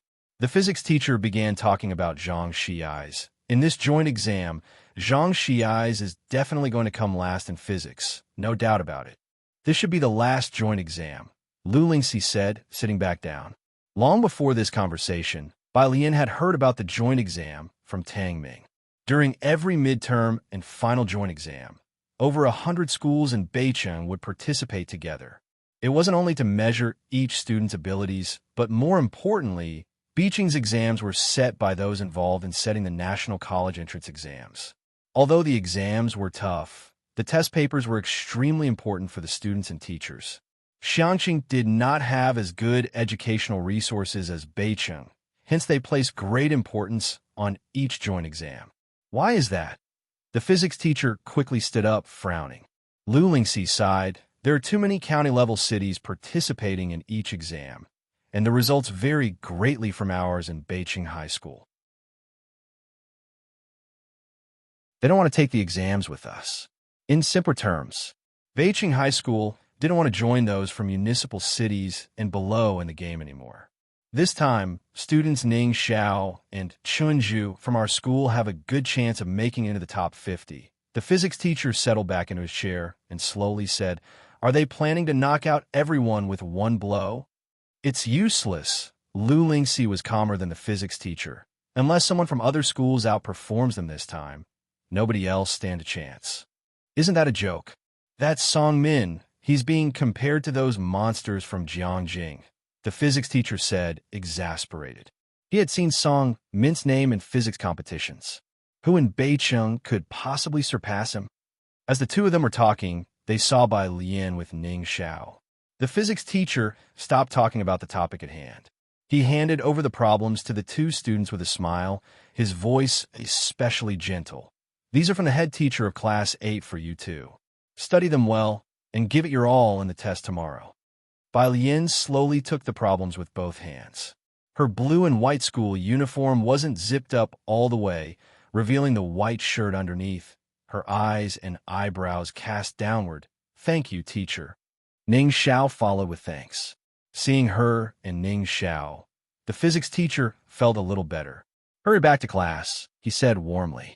After the two left, the physics teacher watched their retreating figures and suddenly remembered something. Teacher Yang mentioned that Bai Lian is very strong in physics. I wonder if she has a chance this time. He wasn't part of the training class, so he was unaware of the level there. Bai Lian and Ning Xiao always scored full marks in physics, but that was on Xiangqing High School's papers, which were not comparable to Beijing's. Clear your head. A colleague came over, opening his cup and placing in the physics teacher's hand. That Song Min is a once-in-20 years genius in Beicheng. Don't set unrealistic expectations for your students and put too much pressure on them. The physics teacher was taken aback. I'm just thinking, he said, taking a sip of water. Helplessly, I didn't say I expect Bai Lian and Ning Xiao to be like Song Min, but it would be nice if Bai Lian could also do well in the other two subjects. It was clear to them that apart from physics, Bai Lian was rather lackadaisical with the rest. Alas, the physics teacher sighed again. In my lifetime, I don't know if I will see Xiangqing High School become a top 100 high school, so we won't have to live at the mercy of Beijing's mood. At these words, the other teachers in the office also fell silent. Class 15. Bai Lian took the problems back to her seat. For the first time, she didn't immediately work on physics problems. Instead, she took out her copied biology notes and, after thinking for a bit, pulled out her phone to send a message to Mr. Jiang. Do you have biology and chemistry materials from Jiangjing? Mr. Jiang replied quickly. Yes. Bai Lian. Suddenly, I feel like everything is fine. Mr. Jiang, congratulations. Bai Lian then borrowed a biology question bank from Yang Lin. Sister Lian, Zhang Xi's was quite surprised as he looked at the thick stack of problems Yang Lin pulled out. What's gotten into you? Bai Lian took the question bank. She casually flipped through the biology questions, her eyes subtly lifting as she playfully pursed her lips at Zhang Xi's. I'm preparing to live and study seriously. Zhang Xi's. You mean your study attitude hasn't been serious enough? What am I then? You're a joke. Wang Qi took the opportunity to tease. Ning Xiao, sitting next to Zhang, also looked pensively at Bai Lian. Was your previous effort not considered serious? Bai Lian didn't respond to them and closed her eyes slightly. In fact, ever since she arrived here, she only saw herself as an onlooker, sometimes even doubting if this was a dream before she died. She avoided history. She was afraid to face history. She lived carelessly and perfunctorily, treating life in Xiangqing as a mission etched into her very bones. But from today, she would confront this life head-on. She too could live for herself. No one gave up on her, neither her soldiers nor Xiangqing. She thought. The teachers knew why she had to die outside the city gates, to be the final straw that broke the back of Emperor Jiangwen. The Bai family's troops would never be traitors, but as the last person of the Bai family to die for this muddled emperor, the armies would wash the imperial city in blood. Liang Zuan knew, but he forgave her grave disobedience. She thought it was time to make a break with the past. Bai Lian slowly opened her eyes and turned the pages of her biology workbook. From this moment on, the eldest sister from Jiangjing University, Liang Zuan's most outstanding student, the indomitable heiress of the Bai family from the great Yong dynasty who commanded armies, she was making her comeback.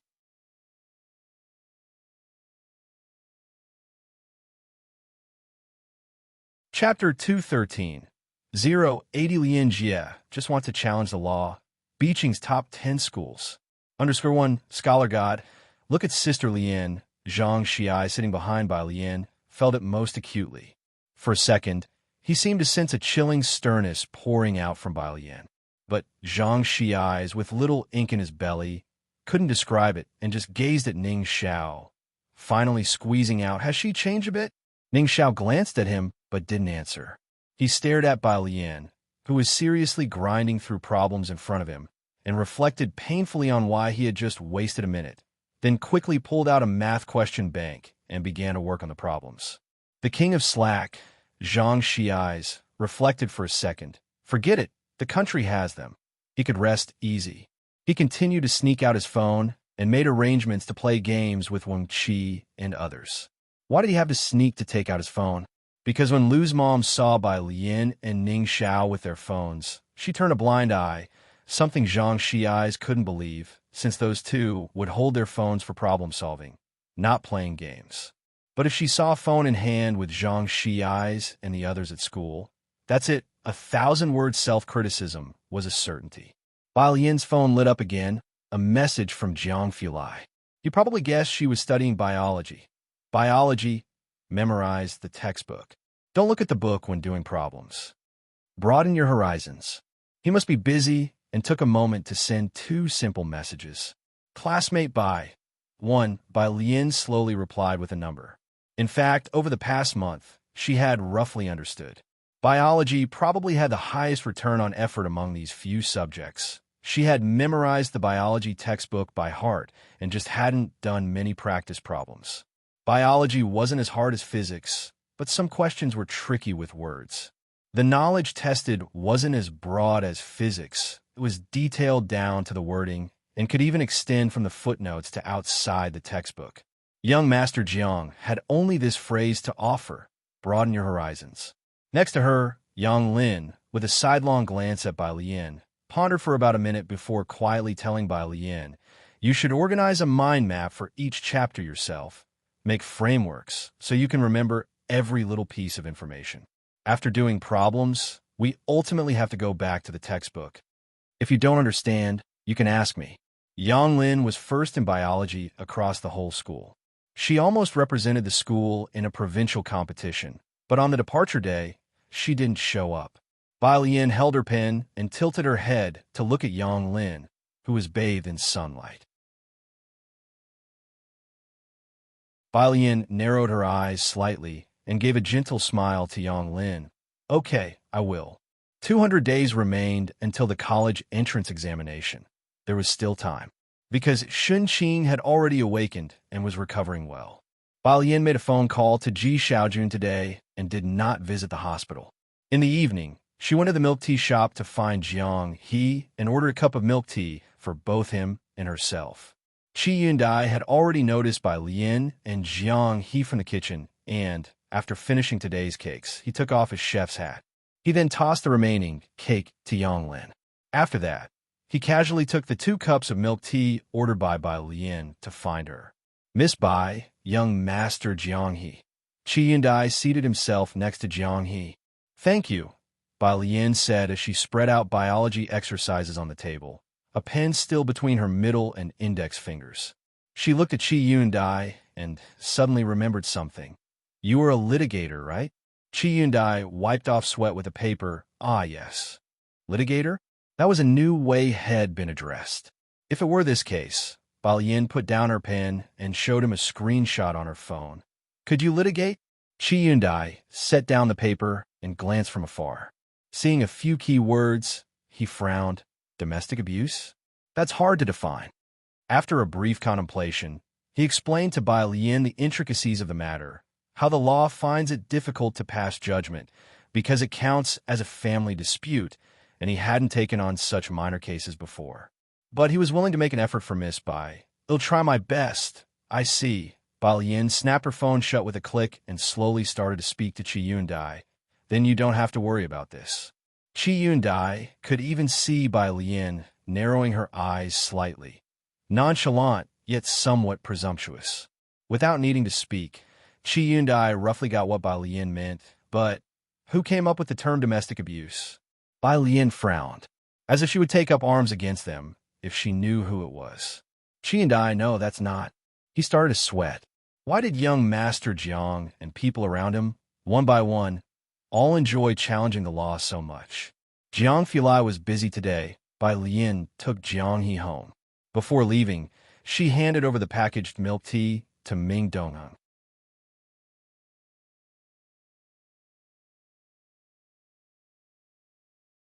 Chapter 214. 080 Lian Jie just want to challenge the law. Beijing's top 10 schools. _2 What is this? Ming Dongheng held the milk tea in the brown bag with both hands. He was very tall, standing outside the milk tea shop, looking utterly cold and indifferent, a stark contrast to the cutesy milk tea bag he was holding. He instantly noticed the note on the order. Note: add ice, double sugar. Jianghe's? Bai Lian got into the car slowly. It's for your young master. Ming Dongheng was surprised, but his expression remained unchanged. When Bai Lian arrived at Pura Street, he didn't drive but took out his phone and began furiously typing in the group chat with a poker face. Ming Dongheng. Jiang Xiao actually drinks double sugar. Ming Dongheng. Image. He sent a photo of the fruit tea. A very cutesy design, with a double sugar prominently visible. Su Nanjing. Jiang Shijue. Screenshot taken. Ming Dongheng retracted a message. Ming Dongheng retracted a message. Su Nanjing. At Jiang Shijue, you're so ruthless. Su Nanjing. At Ming Dongheng. Xiaoming. Now you see who truly loves you the most as a brother. Chen Beixian.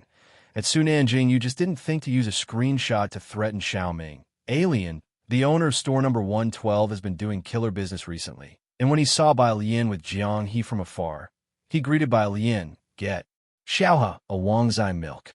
Bai Lian took some time to get a Wangzai milk for Jiang He. By the way, she made it Mao Kun's job to come and help the owner move goods whenever he was free. Alien seems to be in a really good mood today, the owner said after he moved down a box of beers. Wiping his face with a towel hanging around his neck, his bronze face showing a smile.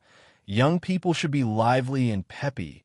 There's no need for all those troubles. The first time he saw Bai Lian, she was standing here looking at the ancient tree, and he thought she was burdened with worries. He figured she must have gone through a breakup. Of course, the owner couldn't fathom why someone would reject such a girl. But it was okay. The young are in their prime, and at her age, she could afford the loss. It wasn't too late for anything.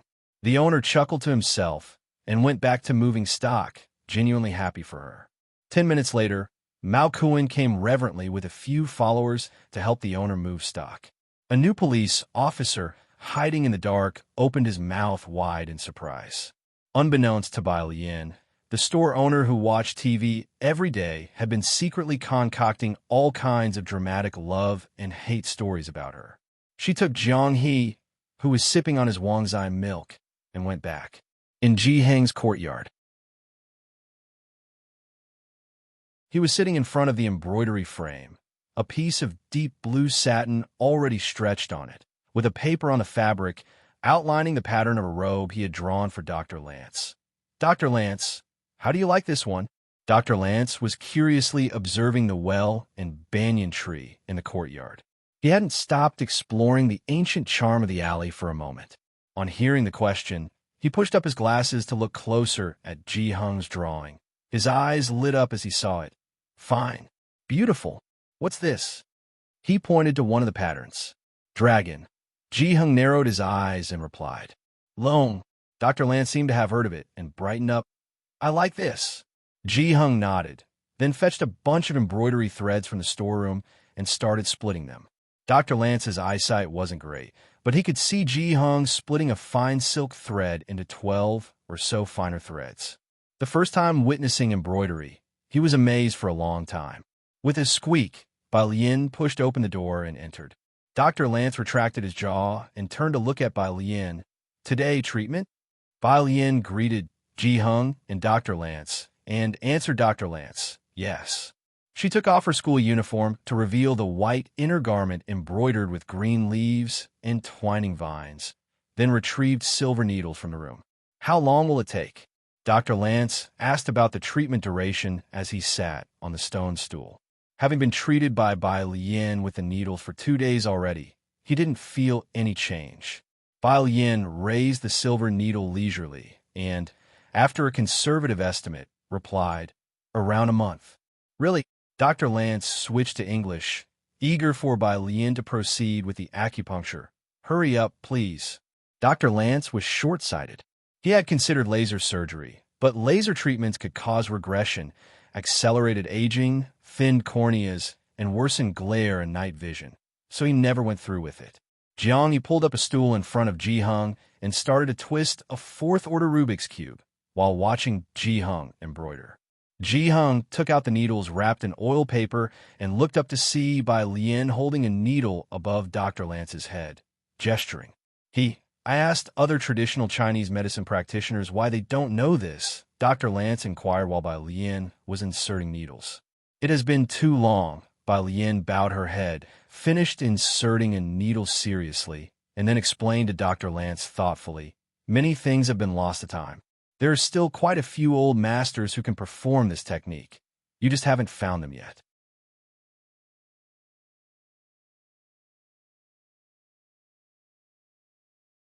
Chapter 215. 080 Lian Jie just wants to challenge the law. Beijing's top 10 schools. _3 Perhaps they are like her, without even a certificate. In the past, scholars read by the light of oil lamps, which was extremely harmful to the eyes, and there were no eyeglasses back then. The imperial physician compiled this set of acupuncture treatments. It saved the eyesight of the majority of scholars with poor vision. "I see." Lance nodded without asking further. Just the thought of being able to stay here openly for another month excited him. Lance really liked the local customs here.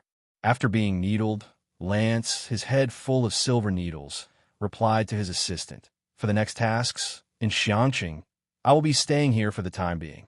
Whoever wants to find him, come to Xianqing." On the other end of the phone, the assistant, looking at the message full of Chinese characters, silently found a translator. Started wondering whether they should also learn some Chinese. Little Xianqing has already begun to gather various big shots. The next day, Wednesday, Beijing University joint exam. This wasn't a monthly test, but a large-scale joint examination, so the timing system was completely according to the college entrance exam.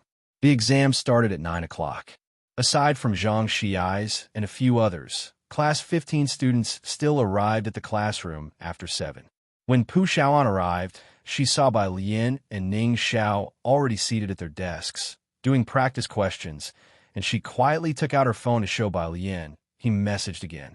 "Jian Zhongyo, what about today? What did she say?" Bai Lian slightly lifted her eyes, black pupils, calm and composed. There was a steadfastness of needing to study hard. Pu Xiaohan immediately understood and replied to Jian Zhongyo with a heavy heart. "Hello. She has declined."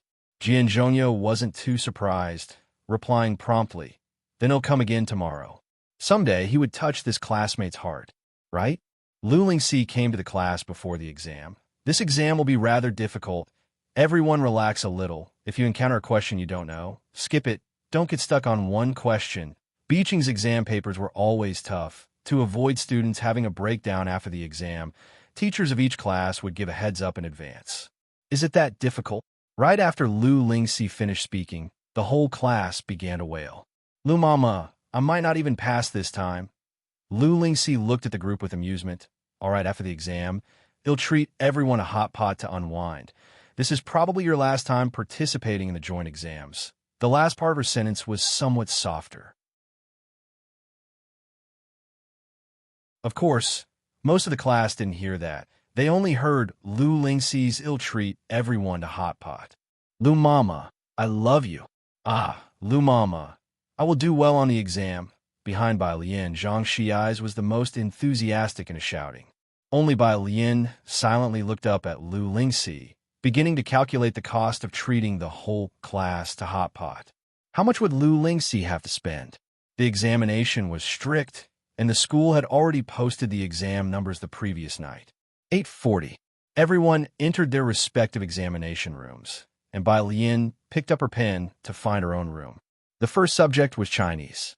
Bai Lian took her seat. The bell rang, and after the teacher finished the introduction, the Chinese exam papers were distributed. Bai Lian took the paper into her hands and looked down at the name of the test. Beijing 10 Schools Joint Examination Paper. She glanced at the names of these 10 schools. At the top of the list, unsurprisingly, was Beijing High School, followed by Beijing No. 4 Middle School, and then Beijing No. 7 Middle School. As for schools similar to Xiangqing No. 1 Middle School, naturally, they had no chance to appear behind these 10 schools of Beijing. The fact that schools like Zhangcheng's were allowed to participate in the joint exam was already the greatest regard from these 10 schools. Bai Lian scanned the names of these 10 schools of Beijing. She just knitted her brows slightly.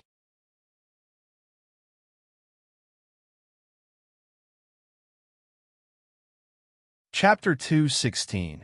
081, that is the limit of the test paper, not the limit of Bai Lian. Second update. _1 The Chinese language exam was challenging, but Bai Lian wrote quickly, her handwriting clear and well-ordered. This unique and stylish calligraphy drew the exam proctor's attention to the characters she penned on her answer sheet, so much that she didn't want to leave. The proctor stood by her side for a full 5 minutes. When she realized what she was doing, she hurried away, fearing she might be putting too much pressure on the student. After returning to her desk, she then looked towards Bai Lian. The student remained seated upright, unhurriedly flipping over the answer card. Even the proctor's long presence by her side hadn't affected her pace. Admiring Bai Lian's composure, the proctor internally exclaimed with admiration. Although Lu Lingxi had already given Class 15 a heads up, they still gathered at lunch to complain about the joint exam's difficulty. I didn't understand the poetry analysis at all. Zhang Xi's complained over a mouthful of food. And the essay, what was that even about? Was it just telling us to study hard? The essay was several lines of classical Chinese, meant to guide the theme, which Zhang Xi's hadn't understood. Idiot, Wang Qi scoffed the moment he finished. It was telling you to behave yourself. Zhang Xi's thought Wang Qi was just teasing him until Ning Xiao nodded at him, leaving Zhang Xi's speechless. I heard, Pu Xiaohan said with furrowed brows, sharing news she overheard from the teachers during the exam, that we want to have joint exams at the end of the semester. That's great news. Zhang Xi's eyes lit up, but why? Ning Xiao spoke calmly. Beijing's top 10 schools don't want us to join them anymore. Upon hearing this explanation, Zhang Xi's was taken aback, frowning. I admit I'm not smart, but you guys are. Even Wang Qi, who had wanted to tease Zhang Xi's again, fell silent, scratching his head. Are we dragging them down? They all knew about the school's special training class. Everyone in there was outstanding. It has nothing to do with you. Ning Xiao shook his head. At noon, a guilty Zhang Xi's was unusually vested in his math book. Of course, he couldn't understand a thing. Smiling, in the afternoon, it was time for math. Even the likes of Lin Ning Xiao and Chen Zhu couldn't help but groan upon receiving the test. Beijing's idea of setting questions was if it doesn't kill you, make it brutally hard. The level of difficulty was about this. Please state how many stars there are in the galaxy and calculate their numbers and positions. Many students were brought to tears by the difficulty.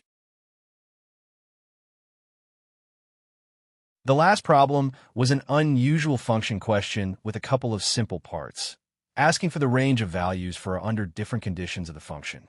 The question was short, and the shorter the question, the harder it was. Of course, more people didn't even get a chance to glance at the last 3 big questions. Bai Lian finished the math exam with 10 minutes to spare. She reviewed the test from beginning to end before submitting it. The proctor, sitting with his legs crossed on the podium, was surprised to see Bai Lian turn in her test, thinking she couldn't do it.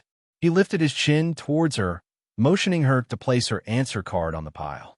After Bai Lian left, he glanced at the test paper. When he turned to the second page, he was somewhat stunned. This student had actually completed it all. But being a history teacher, even if Bai Lian had finished, he couldn't understand it. After Bai Lian submitted her test, no other students had come out of the school yet. She took her pen and paper to the milk tea shop. Through the glass, she saw Jiang He and Jiang Fulai sitting face to face. Jiang Fulai still had a laptop in front of him, his eyelashes drooping as he browsed through files on the screen, the cold profile of his face visible through the window.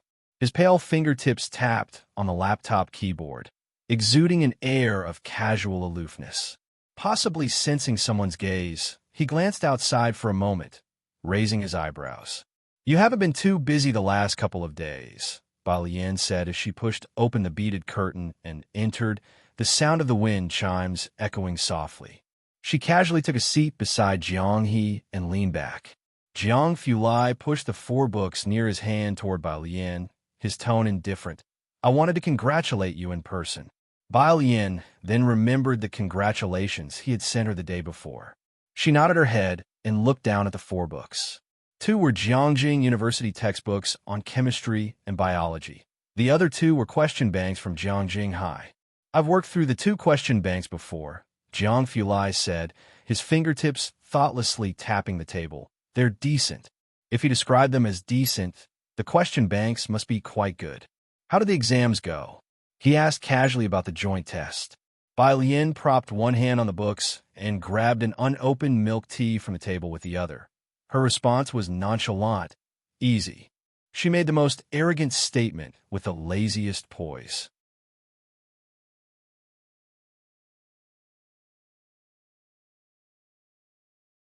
Chapter 217. 081, that is the limit of the test paper, not the limit of Bai Lian.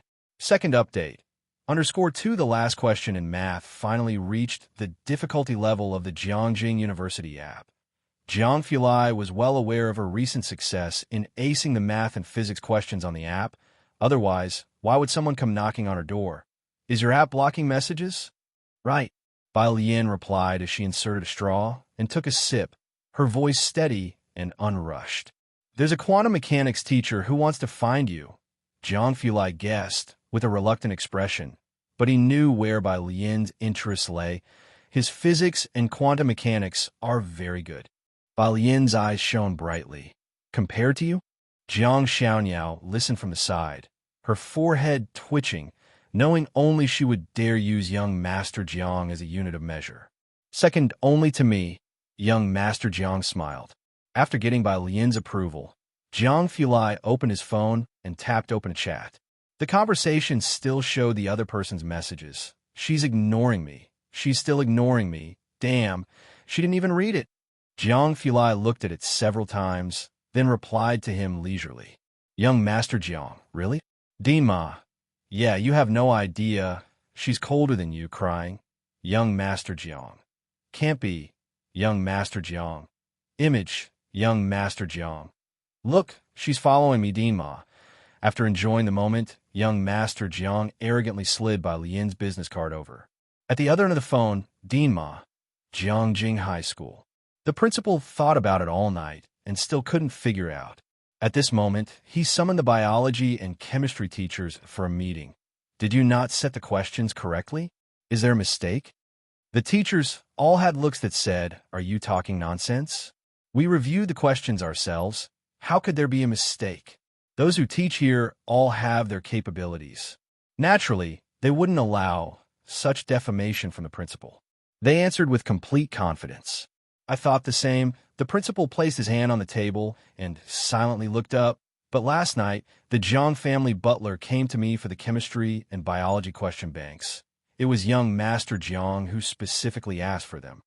The teacher who had just spoken's cup trembled as he adjusted his glasses with some effort. "Hold on, there might really be a mistake. Let's go back and check." Beiqing High School. The students here didn't have it easy after the math exam either. Bai Shaoqi scored 3 places behind Song Min, sitting 3 seats behind him. After the bell rang, she just finished the penultimate major question. The teacher was collecting the papers and, seeing her still writing, passed her by to collect the others first, then gently reminded, "It's time to hand in your papers." Bai Shaoqi handed her paper to the teacher. Then she began packing her things. Song Min was waiting for her at the door, by Shaoqi's side. "Did you do the last question?" "No." Song Min shook his head. "The calculations in the previous ones took too much time. I only just read the last question. If you had enough time, You probably could have done the last question. The questions for every joint exam of the top 10 schools were very difficult, created by a team of teachers from the National College Entrance Examination and Competitions, hired by Beijing for a hefty fee. Although difficult, the questions covered a broad range of knowledge points. Each question was a classic. "You two are really something else," someone aside muttered. I didn't even get a clear look at the second to last question. But now that it's all over, how many points do you think you got? Let's be clear, this time I'm betting on you. Song Min for first place. I'm betting on Xiaoqi. Anyway, it's either him or me, Bai Xiaoqi said amusedly. Do you guys want to bet every time? It's the fun of it. Song Min accompanied Bai Xiaoqi to the Bai family to retrieve the jade pendant. Bai Qiming was offering incense in the clan hall. Upon hearing Bai Xiaoqi coming back, he hurriedly came out. "Xiaoqi, I'll accompany you to Jiangjing tomorrow." "No need," Bai Xiaoqi refused. At the side, a clan elder objected. "No way, Xiaoqi, this is a big matter for our Bai family. That's Dean Jian, and you've passed his first interview. Qiming must go with you." Bai Xiaoqi wasn't surprised by their attitude. The butler returned Song Min's jade pendant to him, one half of the white jade dragon and phoenix ring pendant. Seeing the familiar pendant, Song Min breathed a sigh of relief. On the side, Bai Qiming and the clan elder knew what the pendant was. They sat down on the couch, picked up their teacups, pretending they hadn't seen it. Compared to Bai Lian, they prefer Bai Xiaoqi to take over the marriage affairs. Only the butler hesitantly spoke up. "I heard the eldest young miss plays the guzheng quite well, and it seems she's also switched to science."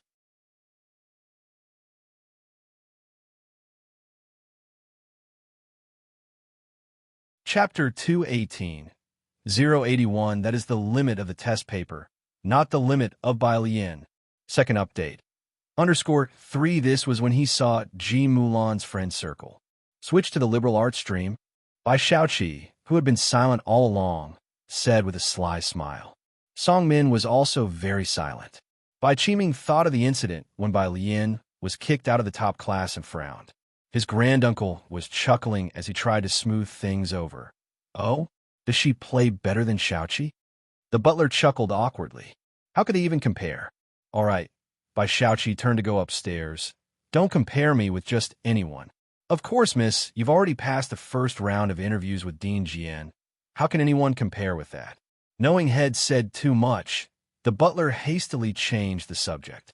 Nobody present was interested in Bai Lian's current life. Behind them, Bai Qiming watched Bai Xiaoqi's departing back with increasing satisfaction and said to Song Min, "Aren't you two having a joint exam in the next few days? Last year Xiaoqi's older brother was Beijing's top scholar. This year it's all up to you." Thursday. Science in the morning. Bai Lian stared at the large science exam paper before her, first skipping over chemistry and biology to finish physics. Physics was as difficult as math, but she completed it quite swiftly. Only after finishing physics did she leisurely start to look for biology questions. She was best at genetics, and having spent the entire day practicing, she even managed to solve some particularly tricky ones. After finishing all the questions she knew how to do, only chemistry remained. She fell silent for a moment, then looked at the first question. Polycarbonate bisphenol with excellent optical properties is prepared by the following reaction. Bai Lian, what is this? Goodbye. It was still early, and she couldn't hand her paper this much ahead of time. She decisively set the science exam paper aside and took out some draft paper to begin writing down the chemical equations she had reviewed the night before. Jiang Fulai had said there was no need to rush through practice questions for chemistry. First, memorize all the equations. She wrote down all the chemical elements, then wrote everything from the reaction between sodium chloride and sodium hydroxide to the passivation phenomenon. Only after finishing writing, when it was time to hand in the paper, did she go up and submit her answer sheet. In the afternoon, after the English exam was over, nobody from class 15 had left. They were all in the classroom, waiting for Lu Lingxi to come back and take them out for hot pot. Meanwhile, in the principal's office, when Lu Lingxi arrived, the principal was meeting with someone from the Board of Education. "Ms. Lu, your timing is perfect. The principal said with a headache as he saw Lu Lingxi and immediately got up. Please tell Director Pan, how is Ning Xiao expected to score in this exam? Director Pan also looked at Lu Lingxi with hope. After pondering for a moment, for she had asked Ning Xiao, she said, he didn't finish the last question in math. It's probably only about 122 points, and he's average in the other subjects. Director Pan was the head of the office of the Ministry of Education in charge of education in Shanxing. He had also received reports about Biqing's big move. It would be the final joint exam. Hearing that Ning Xiao scored only 122 in math, he was quite worried. That's a big gap. It's doubtful he'll make into the top 20 of Beijing. There was no way around it. The disparity in educational resources did exist. It was harder for them to get a spot at Jiangjing University's app than it was to reach heaven, even though Beijing High School got 10 spots without having to do anything. What about Chunju? Director Pan remembered him. The principal shook his head. No good, he scored lower than Ning Xiao in this monthly exam. For a while, the atmosphere in the office turned silent once again. The principal picked up his teacup and took a sip, the cold tea sliding down his throat, calming him. It seems we can only withdraw from the joint exam. Lu Lingxi looked out the window. We just do our best. She said goodbye and left the office. For a moment, Director Pan's energy deflated, and he stood up. I should also wait. The principal suddenly thought of something. There's actually another person. Who? Student Balian. In the last 2 monthly exams, she was first in both math and physics, full marks. The principal said as he put down his teacup with a clack. 150? Director Pan's eyes lit up. But student Balian, the principal paused. Her chemistry isn't very good. Director Pan's mood suddenly sank, his hesitation palpable. How much did she score in chemistry? 0. The principal said somberly. That. Director Pan's heart felt as if it had been swept away by the chill of an autumn breeze. Then that's no use. Can she even score higher than those students at Beijing High School in math and physics? You have a point, the principal sighed. The two fell into silence again. Of course. They both thought the monthly exam questions for Shanxing were much easier than the 10 schools joint exam. It wasn't very special for Bai Lian to score full marks in math and physics alone. After all, Ning Xiao and Chunju had also achieved full marks before. But when it came to the 10 schools joint exam, the gap between Ning Xiao, Chunju, and the students from Beijing High School became quite clear. Naturally, I didn't know the 10 schools joint exam questions were indeed very difficult, but could they be harder than the Jiangjing Preparatory Camps app? Bai Lian got 150 in math, 110 in physics for the monthly exam. That was only the limit of the paper, not the limit of her, by someone.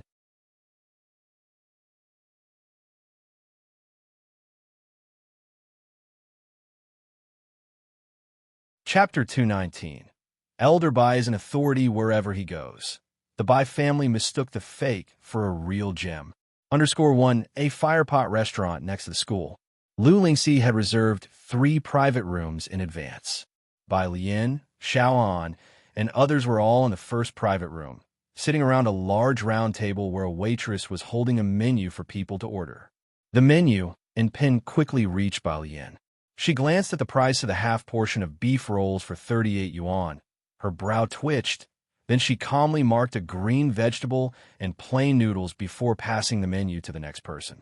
Zhang Xiai's asked in a low voice, how many pitchers of beer shall we order? No sneaking beer.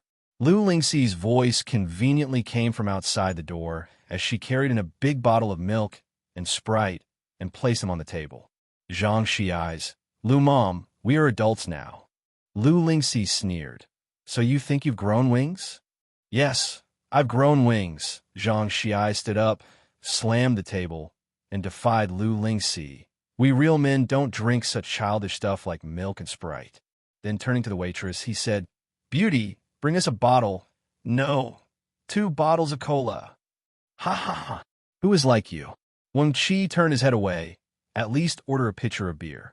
These noticeable packages, said Pu Xiaohan very speechlessly to Bai Lian, really undermine Lu Mom's sophistication. The waitress, amused by such a group of handsome men and beautiful women in one private room, giggled, all right, I'll bring you 3 bottles and one on the house from our boss, plus a big plate of fruit. That's too much. Your boss will scold you, Pu Xiaohan worried. The waitress blinked. Shouldn't be a problem, right? If he scolds me, he'll just tell my grandma. She had her grandma to cover her back. Pu Xiaohan exclaimed, ah, as she realized that the beauty was working at her family's firepot restaurant.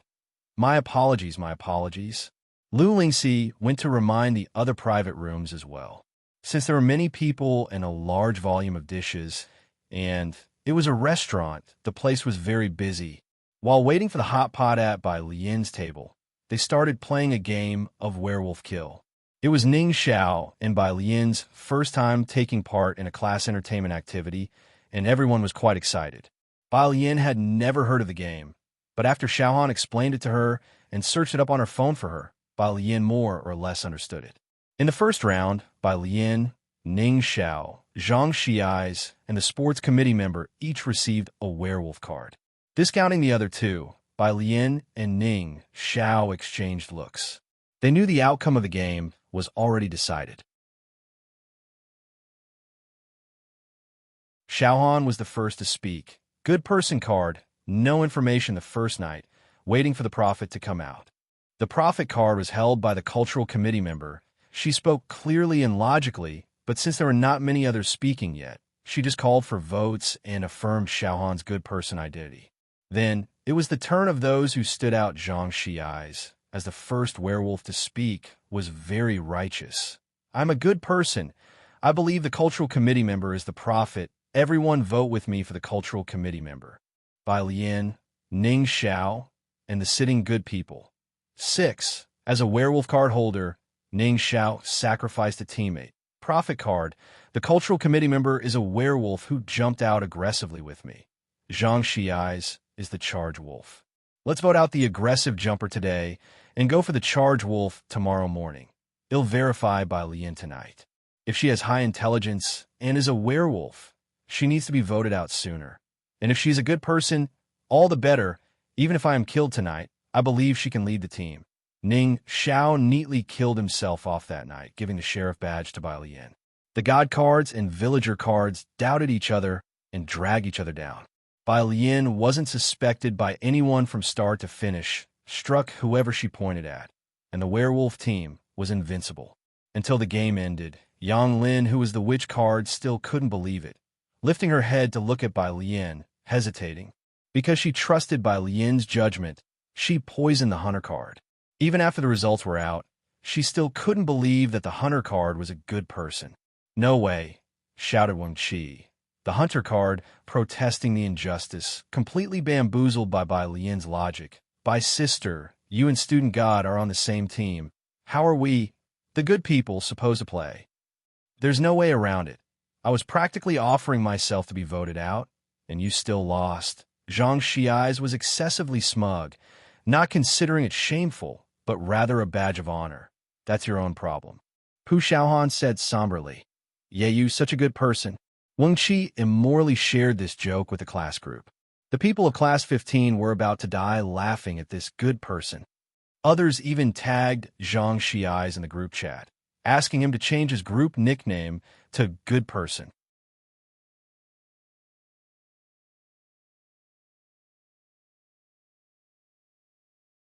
Chapter 220.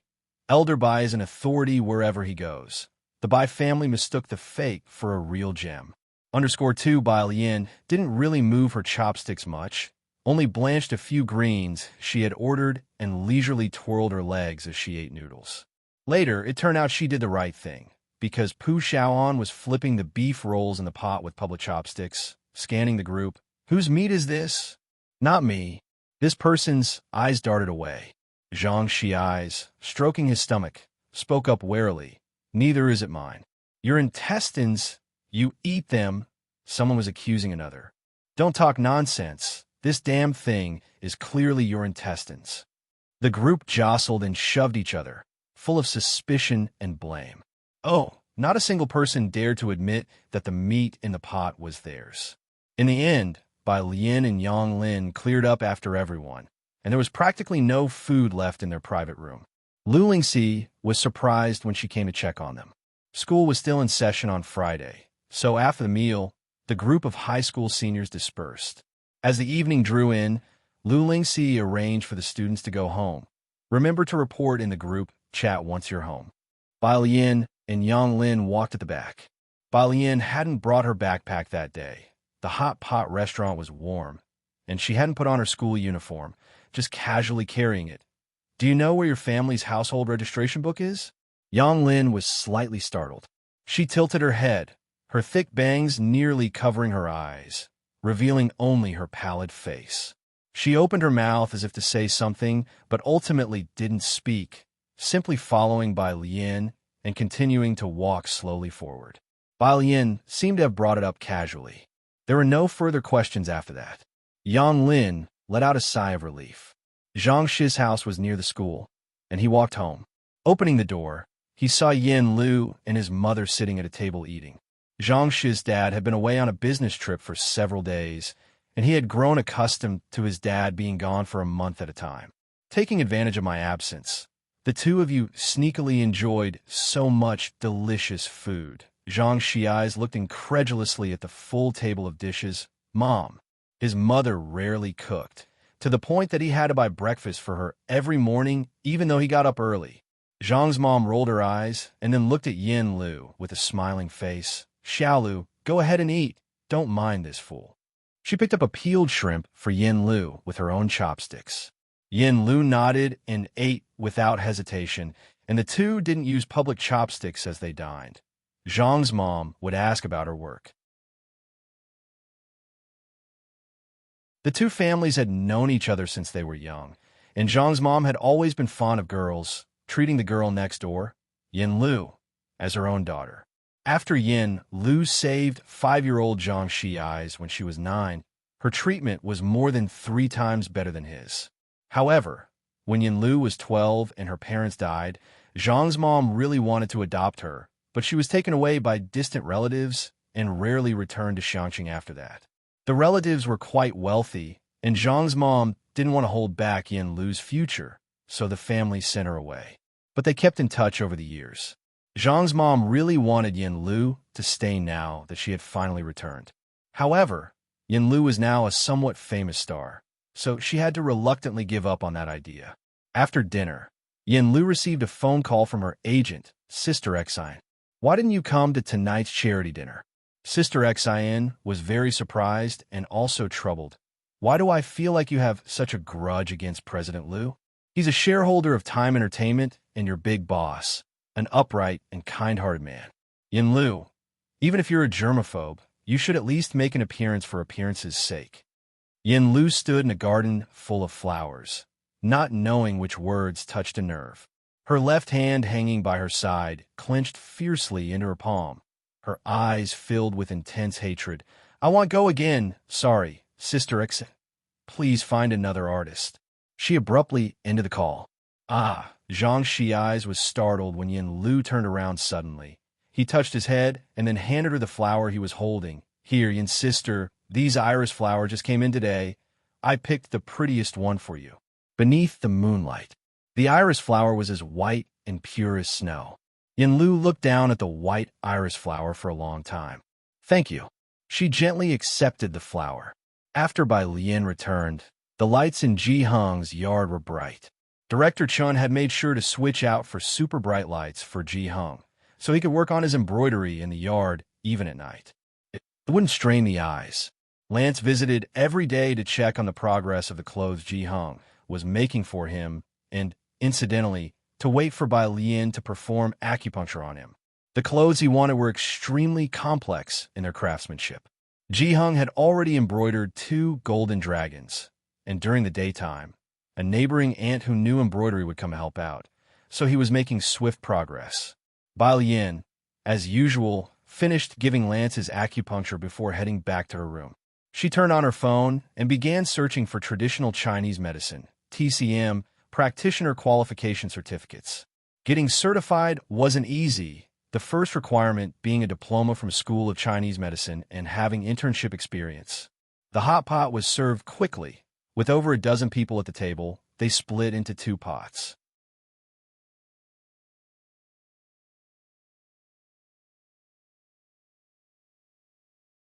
Chapter 221. Elder Bai is an authority wherever he goes. The Bai family mistook the fake for a real gem. Underscore 3, she continued to look down, noticing that the Chinese medicine exam consisted of 4 subjects. The first one was the foundational theory of Chinese medicine along with herbal medicine, which wasn't a problem, but then she saw internal medicine of Western medicine. Doom. Bai Lian looked up, pondering that this certificate was not absolutely necessary to pursue. She wasn't really a formal practitioner of Chinese medicine. She had only been taught a few sets of acupuncture by the imperial physician. When she was in the military, she had frequently practiced by giving acupuncture to the soldiers. She searched for acupuncture therapy certification. Not bad. This was a certificate she could accept. Back to WeChat. She noticed in addition to her friend requests a new person's card. Ma Tong phone by classmate. Image by classmate. Jiang Fulai replied quickly. It's him. Bai Lian went back and clicked to accept the friend request. Ma Tongfeng's online name was his real name. Bai Lian. Smile? He must have been busy because it took him 5 minutes to see that Bai Lian had accepted. He hastily replied to her message. Your mathematical and physical-logical reasoning are very good. Are you interested in physics? Bai Lian indeed had an exceptional talent in mathematics and logic. In the past, when Bai Zhongyu and Chun Yi were studying at the Imperial College, 16-year-old Bai Zhongyu would coerce 8-year-old Bai Lian to help him with his Imperial College homework. Bai Lian's clerical script was forcibly practiced from that time. When Chun Yi was 15, he skipped school to go horseback riding, and her 2 brothers forcibly dressed her up as a boy and made her go to the Imperial College in place of Chun Yi. Over time, the teachers at the Imperial College all knew she was being tormented by her 2 brothers. They basically turned a blind eye to it. That day's lesson happened to be on Zhou by Swan Jing, a required course of the Imperial College. She answered the questions fluently. It was the first time Liang Zuan noticed her. That was Bai Lian's first encounter with mathematics, and later on, she also became familiar with the 9 chapters on the mathematical art, the Pythagorean theorem, trigonometry, circle cutting.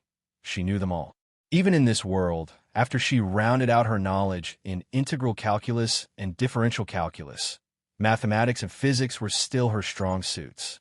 In her era, mathematics was leading the world, and Bai Lian was always very confident in her culture and in what she learned from Zhou by Swan Jing. Only chemistry. She was really starting from scratch. Bai Lian. Write Ma Tong phone. Link. He sent Bai Lian 3 links in a row. These are quite interesting, classmate. Dark matter is not at all fun. Quantum mechanics is the real essence, smile. Bai Lian. Okay, smile. The 2 exchanged information amicably, both very satisfied with each other's smiles. All the citywide joint exam papers were scanned into computers and uploaded to the Beijing education system.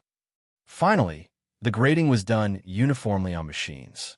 The rules and regulations were nearly identical to the Gaokao. Everyone would log in to the education system to check their scores and rankings. This was also a big event for the Beijing education system. Grading exams would take 3 to 4 days, and the results would be tabulated and ranked by the system. By Monday, everyone could log into the system to check their scores. In most cases, each school would compile and re-rank the scores of their own students. Saturday, Jiangjing Music Academy. Bai Qiming and Song Min, both accompanied by Xiaoqi to attend the audition for Master Jian's disciples. Among the many candidates were not a few of Jiangjing's nobility. Bai Xiaoqi picked up her performance number, and although the 3 of them could move heaven and earth in Beicheng, here they were no different from ordinary people. Only by jumping out of the fishbowl can one realize how big the world is. Inside sources say that Master Jin's disciples will shrink from 2 to just 1 this year, whispered a beautifully dressed woman ahead, talking with a young man beside her. The young man was shocked. Just 1. Spots were already tight. How come it suddenly changed to only 1? I heard that 1 spot has already been decided. A group of people were discussing the latest news. Bai Qiming quickly turned to Song Min. Do you know about this? It was no secret that Song Min's mother was from Jiangjing, and the Song family's information network was always ahead of any in Beijing. I had no idea. Song Min shook his head. The Song family was not all-powerful. In this circle, the information disparity was controlled by a few. The Song family from Beijing just took advantage of the fact that Song Min's mother was from Jiangjing. She would know many policies in advance, as well as news about education and economics. However, compared to those who were truly in the upper echelons of Jiangjing, the Song family's informational advantage was insignificant. Only one spot, Bai Qiming looked at by Shaoqi, knowing the chances were slim but still offering encouragement. Perform well. Even if Master Jian doesn't notice you, there will be other teachers who will value you. Bai Shaoqi went in carrying her instrument. She played a perfect rendition of Master Jian's signature piece, The White Robe Journey. She was very skillful, and her emotion was exactly right. Several teachers around nodded. Very good. Has the makings of a concert master. Master Jian, sitting in the center, also nodded slightly after listening, uttering a and gave her 80 points. Bai Shaoqi had always been composed. Hearing this high score, she was overjoyed, showing happiness for the first time. Thank you, teachers. She bowed. Exiting the hall, the looks in Bai Qiming and Song Min's eyes were full of anticipation. She nodded slightly, her demeanor modest yet calm. Master Jian gave me 80 points. He said I have the makings of a concert master. It wasn't the highest score of the day, but it was definitely within the top 5 of Master Jian's scores. Many students and parents nearby couldn't help but come over to chat and make friend upon hearing this. 80 points, you're quite impressive. You're sure to get into Master Jian's academy. If she couldn't become his personal disciple, entering his academy was more than sufficient. Suddenly, the previously ignored trio of Bai Shaoqi were surrounded by many wanting to befriend them and add them as friends. Bai Qiming finally puffed up his chest. He smiled as he added quite a few Jiangjing business parents as friends. Then he shared the great news with the Bai family clan. The Bai family clan immediately lit incense and set off firecrackers in the ancestral hall.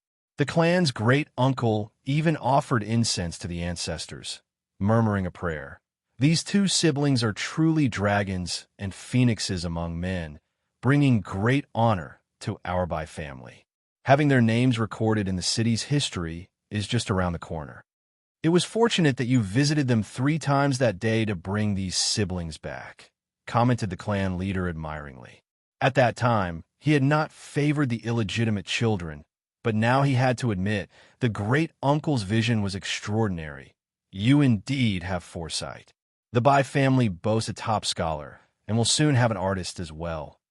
You shouldn't have gotten involved when Qiming and Ji Mulan divorced. The great uncle lectured him. Luckily, Shaoqi didn't bear a grudge, or else we would have lost out much more. As for Bai Lian and Ji Mulan, they had long been forgotten. Jiangjing Music Academy. Bai Shaoqi received a flood of congratulatory calls and messages from the Bai family. Bai Qiming also sent red packets in the group chats and boasted on his social media. Meanwhile, in the concert hall, Master Jian Zhongyo, waiting for the next performer, couldn't help but take out his phone and send a private message to a blogger. Hello, did she agree today?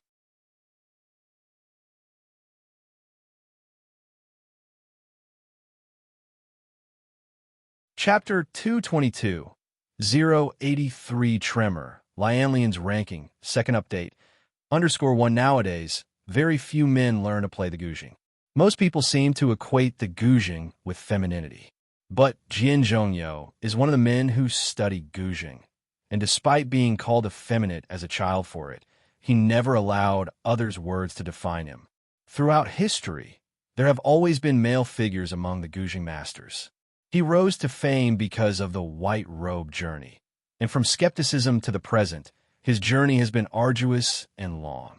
He understands the piece very well. Today, many students performed the white robe journey, but compared to what he had seen in the video, something was always missing. The video where one eats a big bowl of noodles, the girl playing it might not be fluent, and her technique could even be considered rusty. But only Jian Zhongyo knew the emotions she poured into this piece.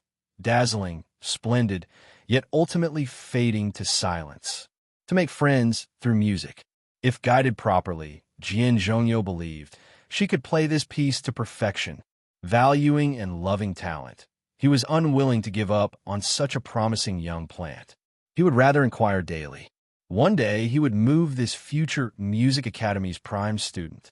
The next student to perform was ready, and Jian Zhongyo put down his phone to listen seriously to the performance.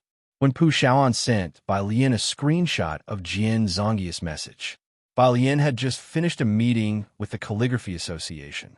Jiang Fulai was discussing financial issues with Qiu Xuezhing, who had specially interviewed someone to take charge of the association's finances.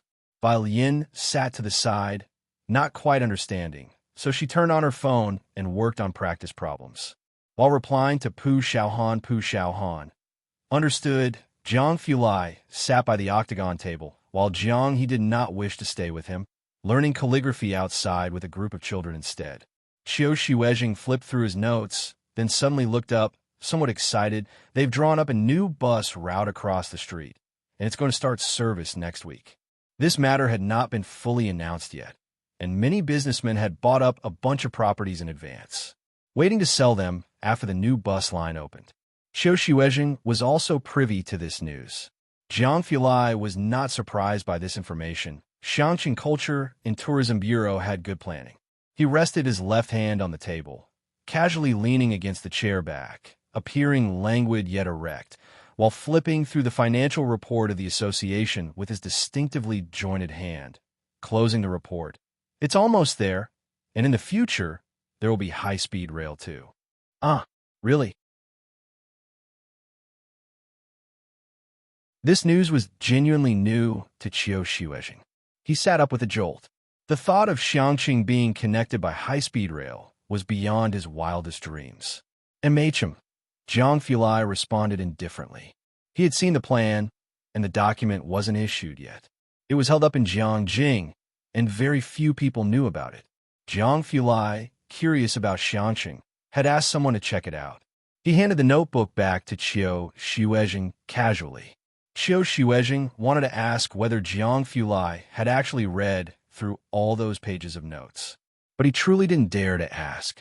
Jiang Fulai flipped through his phone, which showed several unread messages from Atongfeng.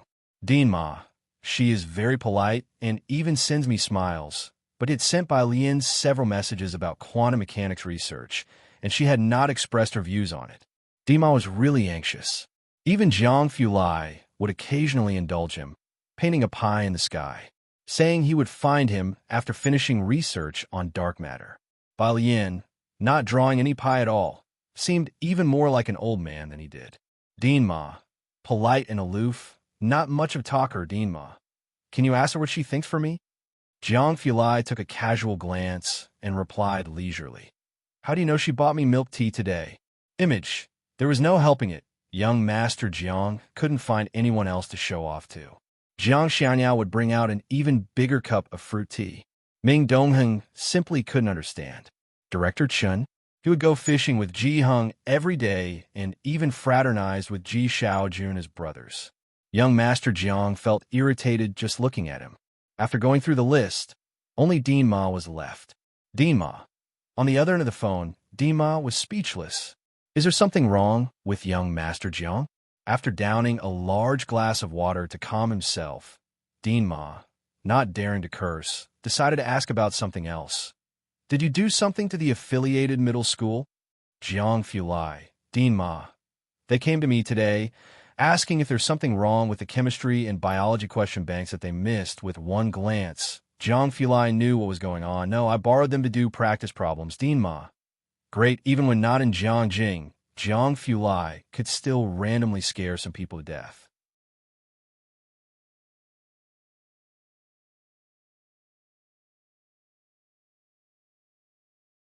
Chapter 223, 083 Tremor, Lianlian's ranking, second update. _2 The people from the affiliated high school hadn't slept well for 2 days, checking all the problems one by one. Be a person. Thank you. Jiang Fulai put away his phone after replying and glanced at Bai Lian. Shall we take a look next door? Next door was the closed Xingyi Martial Arts School. It was exactly what Bai Lian wanted. When the two reached the door next door, a dark-skinned middle-aged man was shooing away two men in suits. Scram, I'm not selling. It was nearing November, and the weather had turned cool. Most people were wearing coats. The middle-aged man was still in a t-shirt, and when he lifted his arm, the well-defined muscles were visible, his eyes were sharp, and, at a glance, one could tell he was a powerful martial artist. He glanced at Bai Lian and Jiang Fulai. Are you here to buy the property too? I'm not selling. No, Hallmaster Jean, Bai Lian just smiled. We just want to see what the old martial arts school looked like.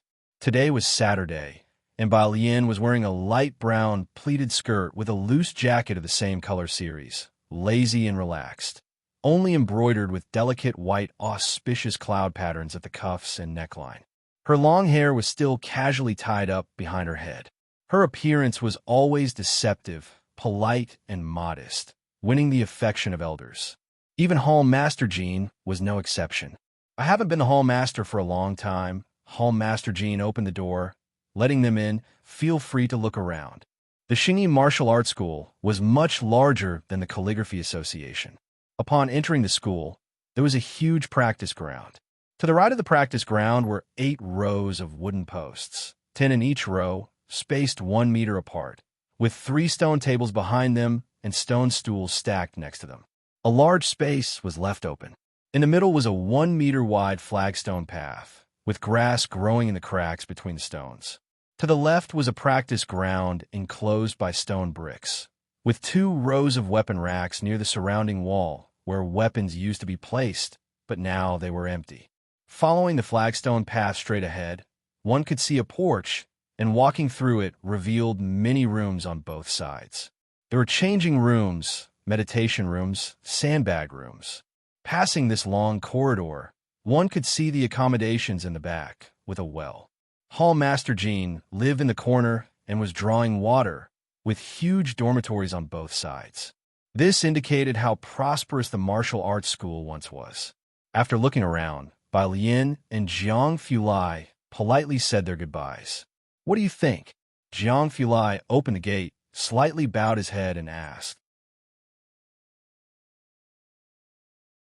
Bai Lian shook her head, stretching out her hand to shade the sunlight in front of her eyes, and spoke softly. They'll ask around some more. She still didn't know how the martial arts school had gone under. Monday, all the high schools in Beijing were tallying student scores. Xiangqing High School was no exception. The principal had arrived at the school early and convened a meeting with the homeroom teachers. Teacher Lu. As soon as Lu Lingxi arrived, the principal and head of education urged her, Quick, see how many points Ning Xiao from your class got. Lu Lingxi knew they were anxious. Sitting in front of the computer, she logged in with her homeroom teacher ID, retrieved the class student scores, and directly searched for Ning Xiao in the search bar. The page kept spinning. Today, all the high schools in Beijing were pulling up scores, and the Beijing Education Network was clearly overwhelmed. It took nearly a minute to display. Name, Ning Xiao subject, score, ranking Chinese, 122, 74 math, 121, 5 English, 131, 109 sign comprehensive, 248, 25 total score, 632, rank, 3131. The principal was startled by the ranking and couldn't help exclaiming. This ranking showed the overall ranking for the entire Beijing. Last time during the joint exams, Ning Xiao was still ranked outside the top 100, and now he suddenly soared to 31. Could this match up with that international class of Beijing? The director of studies also couldn't help but speak up. They all knew about the international class of Beijing High School, with a total of 40 students, the most competitive school in Beijing, with several students getting into Jiangjing University each year. Hearing this, other teachers looked over. How did his grades improve so quickly? Chenju is only ranked 80, right? There had never been a student from Xiangqing in the top 50, and today was the first time. A bunch of teachers were extremely excited. Look at his math, top 5, and the natural sciences comprehensive, also in the top 30. 121 points, said the head of the math department while adjusting his glasses. I heard that Song Min got 130 in math, Ning Xiao isn't much behind him. Right, top 5. Not many from the international class of Beijing High School can match Ning Xiao, the director of studies said, looking at the principal with excitement. You asked Director Pan, is this score decent enough? In the next joint exams, will Beijing still provide us with resources? Never had there been a student in Xiangqing who ranked in the top 10 in any subject. Ning Xiao was the first. Top 5 in math, what did that mean? Even in Beijing High School, this was 1 in 10,000. The principal knew this, of course, as he stared at the page and called Director Pan, feeling that this time they might truly have a chance. Lu Lingxi was also startled by Ning Xiao's results. People were congratulating Lu Lingxi with looks of particular envy. Being able to mentor a student who ranked in the top 31 of the whole Beicheng, it wasn't just an honor for the school, but also for Xiangqing. Only the homeroom teacher of Class 8, looking at Lu Lingxi, suddenly spoke up, search for student Bai Lian. Oh, Lu Lingxi snapped back to her senses and started a search for Bai Lian's name. She pressed the enter key. The webpage was still loading. The other teachers were much more relaxed than before. Student Bai, her chemistry is a bit weak. Not sure how she did in math. Last time she scored 5 points more than Ning Xiao in math. Ning Xiao missed a multiple-choice question. Could she also be in the top 10 in math? One teacher boldly speculated. Most teachers didn't know much about Bai Lian, but they knew she was a girl. I doubt that. I feel Bai is good at Chinese, and this time math was so hard, she can't have scored higher than Ning Xiao. Everyone was guessing casually when Lu Lingxi chuckled. She knew Bai Lian very well. Don't underestimate girls, okay? Just watch. Student Bai Lian might even have a score of 120 in math. After all, it was rumored that Songmin only had 130. Lu Lingxi knew her students well, but didn't think about competing with someone like Songmin. As they spoke, swoosh, Bai Lian's results came up. Name, Bai Lian subject, score, ranked Chinese 150, 1 math, 150, 1 English, 126, 137 natural sciences comprehensive, 182, 966 total score, 608, rank, 97 beneath the computer screen. These few lines of scores were so clear. The several teachers who were still joking, including Lu Lingxi, were motionless. They just silently looked at the first 2 lines. Chinese 150, 1 math, 151. The principal, who was on the phone with Director Pan, naturally saw it too and went silent in an instant. The whole classroom was as quiet as could be. For about a minute, the usually refined homeroom teacher of Class 8 quietly uttered a word, damn.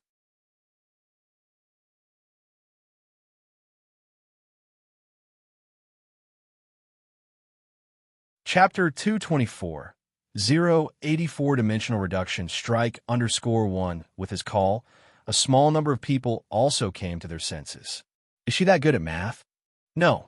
Which school did she transfer from? So freakish. Now, Beijing High School is going to be interesting, not to mention the homeroom teacher of Class 8. Even Lu Lingxi was particularly shocked. Just Bai Lian's overall ranking in the top 97 was enough to shock people, let alone her Chinese and mathematics scores. First place, perfect score, either one would be enough to dominate the field. Lu Lingxi had always known that Bai Lian was very good at Chinese. This time, the classical Chinese reading was obscure and the essay was even more bizarre. Many students in the school misunderstood the meaning of their essay, seriously deviating from the topic. Bai Lian's 150 in Chinese was beyond her expectation, but not too surprising, for Bai Lian's palace-style calligraphy was a significant bonus. But a 150 in the joint exam for mathematics. In Xiangqing, that was simply a science fiction event. She had always thought that Bai Lian's math was on par with Ning Xiao. Ning Xiao's rapid progress in math this time, reaching the top 5 in Beicheng, had already blown away all the teachers in the office.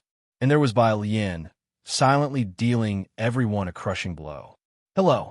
The principal stopped midway through speaking, and on the other end of the phone, Director Pan, unable to wait for him to finish, couldn't help but speak up. Why have you stopped talking? That question brought the principal back to reality.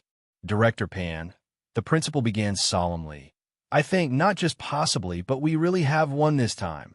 I think so, too. Director Pan was also excited. Ning Xiao has improved too fast. Math in the top 5, such a talent is in high demand at Beijing High School, right? If Ning Xiao were a senior, he would definitely make it into the provincial team. No, the principal said after hearing him out. There's more news now. Student Bai Lian scored perfect in both Chinese and math, first place. As the principal had anticipated, the voice on the other end of the phone instantly vanished. Director Pan could be heard breathing hurriedly. She scored higher than Song Min? Yes, Song Min got around 130 in math. At this moment, not just Xiangqing High School, but also the people in the Education Bureau office were extraordinarily excited. Director Pan hung up the phone, his eyes sparkling. Contact Beijing Education Bureau, and I remember Jiangjing University has a liberal arts-focused recruitment program, right? Since the top scholar from Beijing was admitted to Jiangjing University last year, it was all over the news. This year, all major colleges had heard of Song Min, and if there were no dark horses from Beijing next year, he was the certain top scorer, especially in math. Before today, no one thought that anyone could surpass him in math. Yet, Bai Lian rose unexpectedly in this joint exam. As for poor performance in science, not a big issue. Jiangjing University's liberal arts-focused recruitment program is designed for candidates with uneven academic strengths. Xiangqing had never seen anyone admitted to Jiangjing University before, so if they had the first one, they couldn't even begin to imagine how sensational it would be. Lu Lingxi printed the results and returned to class 15. The answer sheets were handed in to be scanned by the school, which had not yet been distributed, but their exam papers had not been handed in. The first period was Lu Lingxi's Chinese class. Most of the students did not do well on the Chinese exam, so she did not announce the grades but instead analyzed the papers. After finishing a period, her mood had finally eased. She called Bai Lian and Ning Xiao to the office to discuss their scores with them. This was the principal's request to prevent them from getting too excited. The principal, unable to stop smiling, said, "Students, do you know how much you scored? Ning Xiao, you are 5th in Beijing for math and in the overall top 30.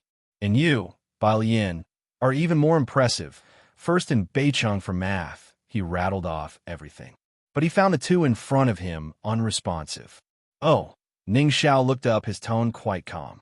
Always somber, Ning Xiao raised his eyebrows, emanating an air of melancholy, his voice devoid of any excitement or joy. Wearing a simple school uniform, Bai Lian with her clear and shallow eyes was more composed than Ning Xiao. "I understand. Thank you, Principal." Principal. He couldn't help but turn to look at Lu Lingxi. "What's going on here?" "Look, did you two not hear what I said?" The principal tried to explain. "Ning Xiao, you are 5th in math in Beijing, and Bai Lian, you scored perfect in both Chinese and math, 1st in Beijing." Ning Xiao turned aloof. He nodded slightly, showing he understood. "Yes, perfect in Chinese and math. I heard it. Thanks, Principal." Bai Lian recalled chemical formulas, then replied unhurriedly, "Principal, that you're tuning in to the Romance Rendezvous YouTube channel. We're so grateful for your support, and don't forget to subscribe to join us on this incredible journey through captivating stories. Your generosity through donations truly makes a world of difference, as it's the primary source of revenue that allows me to expand and enhance this channel for you. Thank you from the bottom of my heart for being a part of this adventure.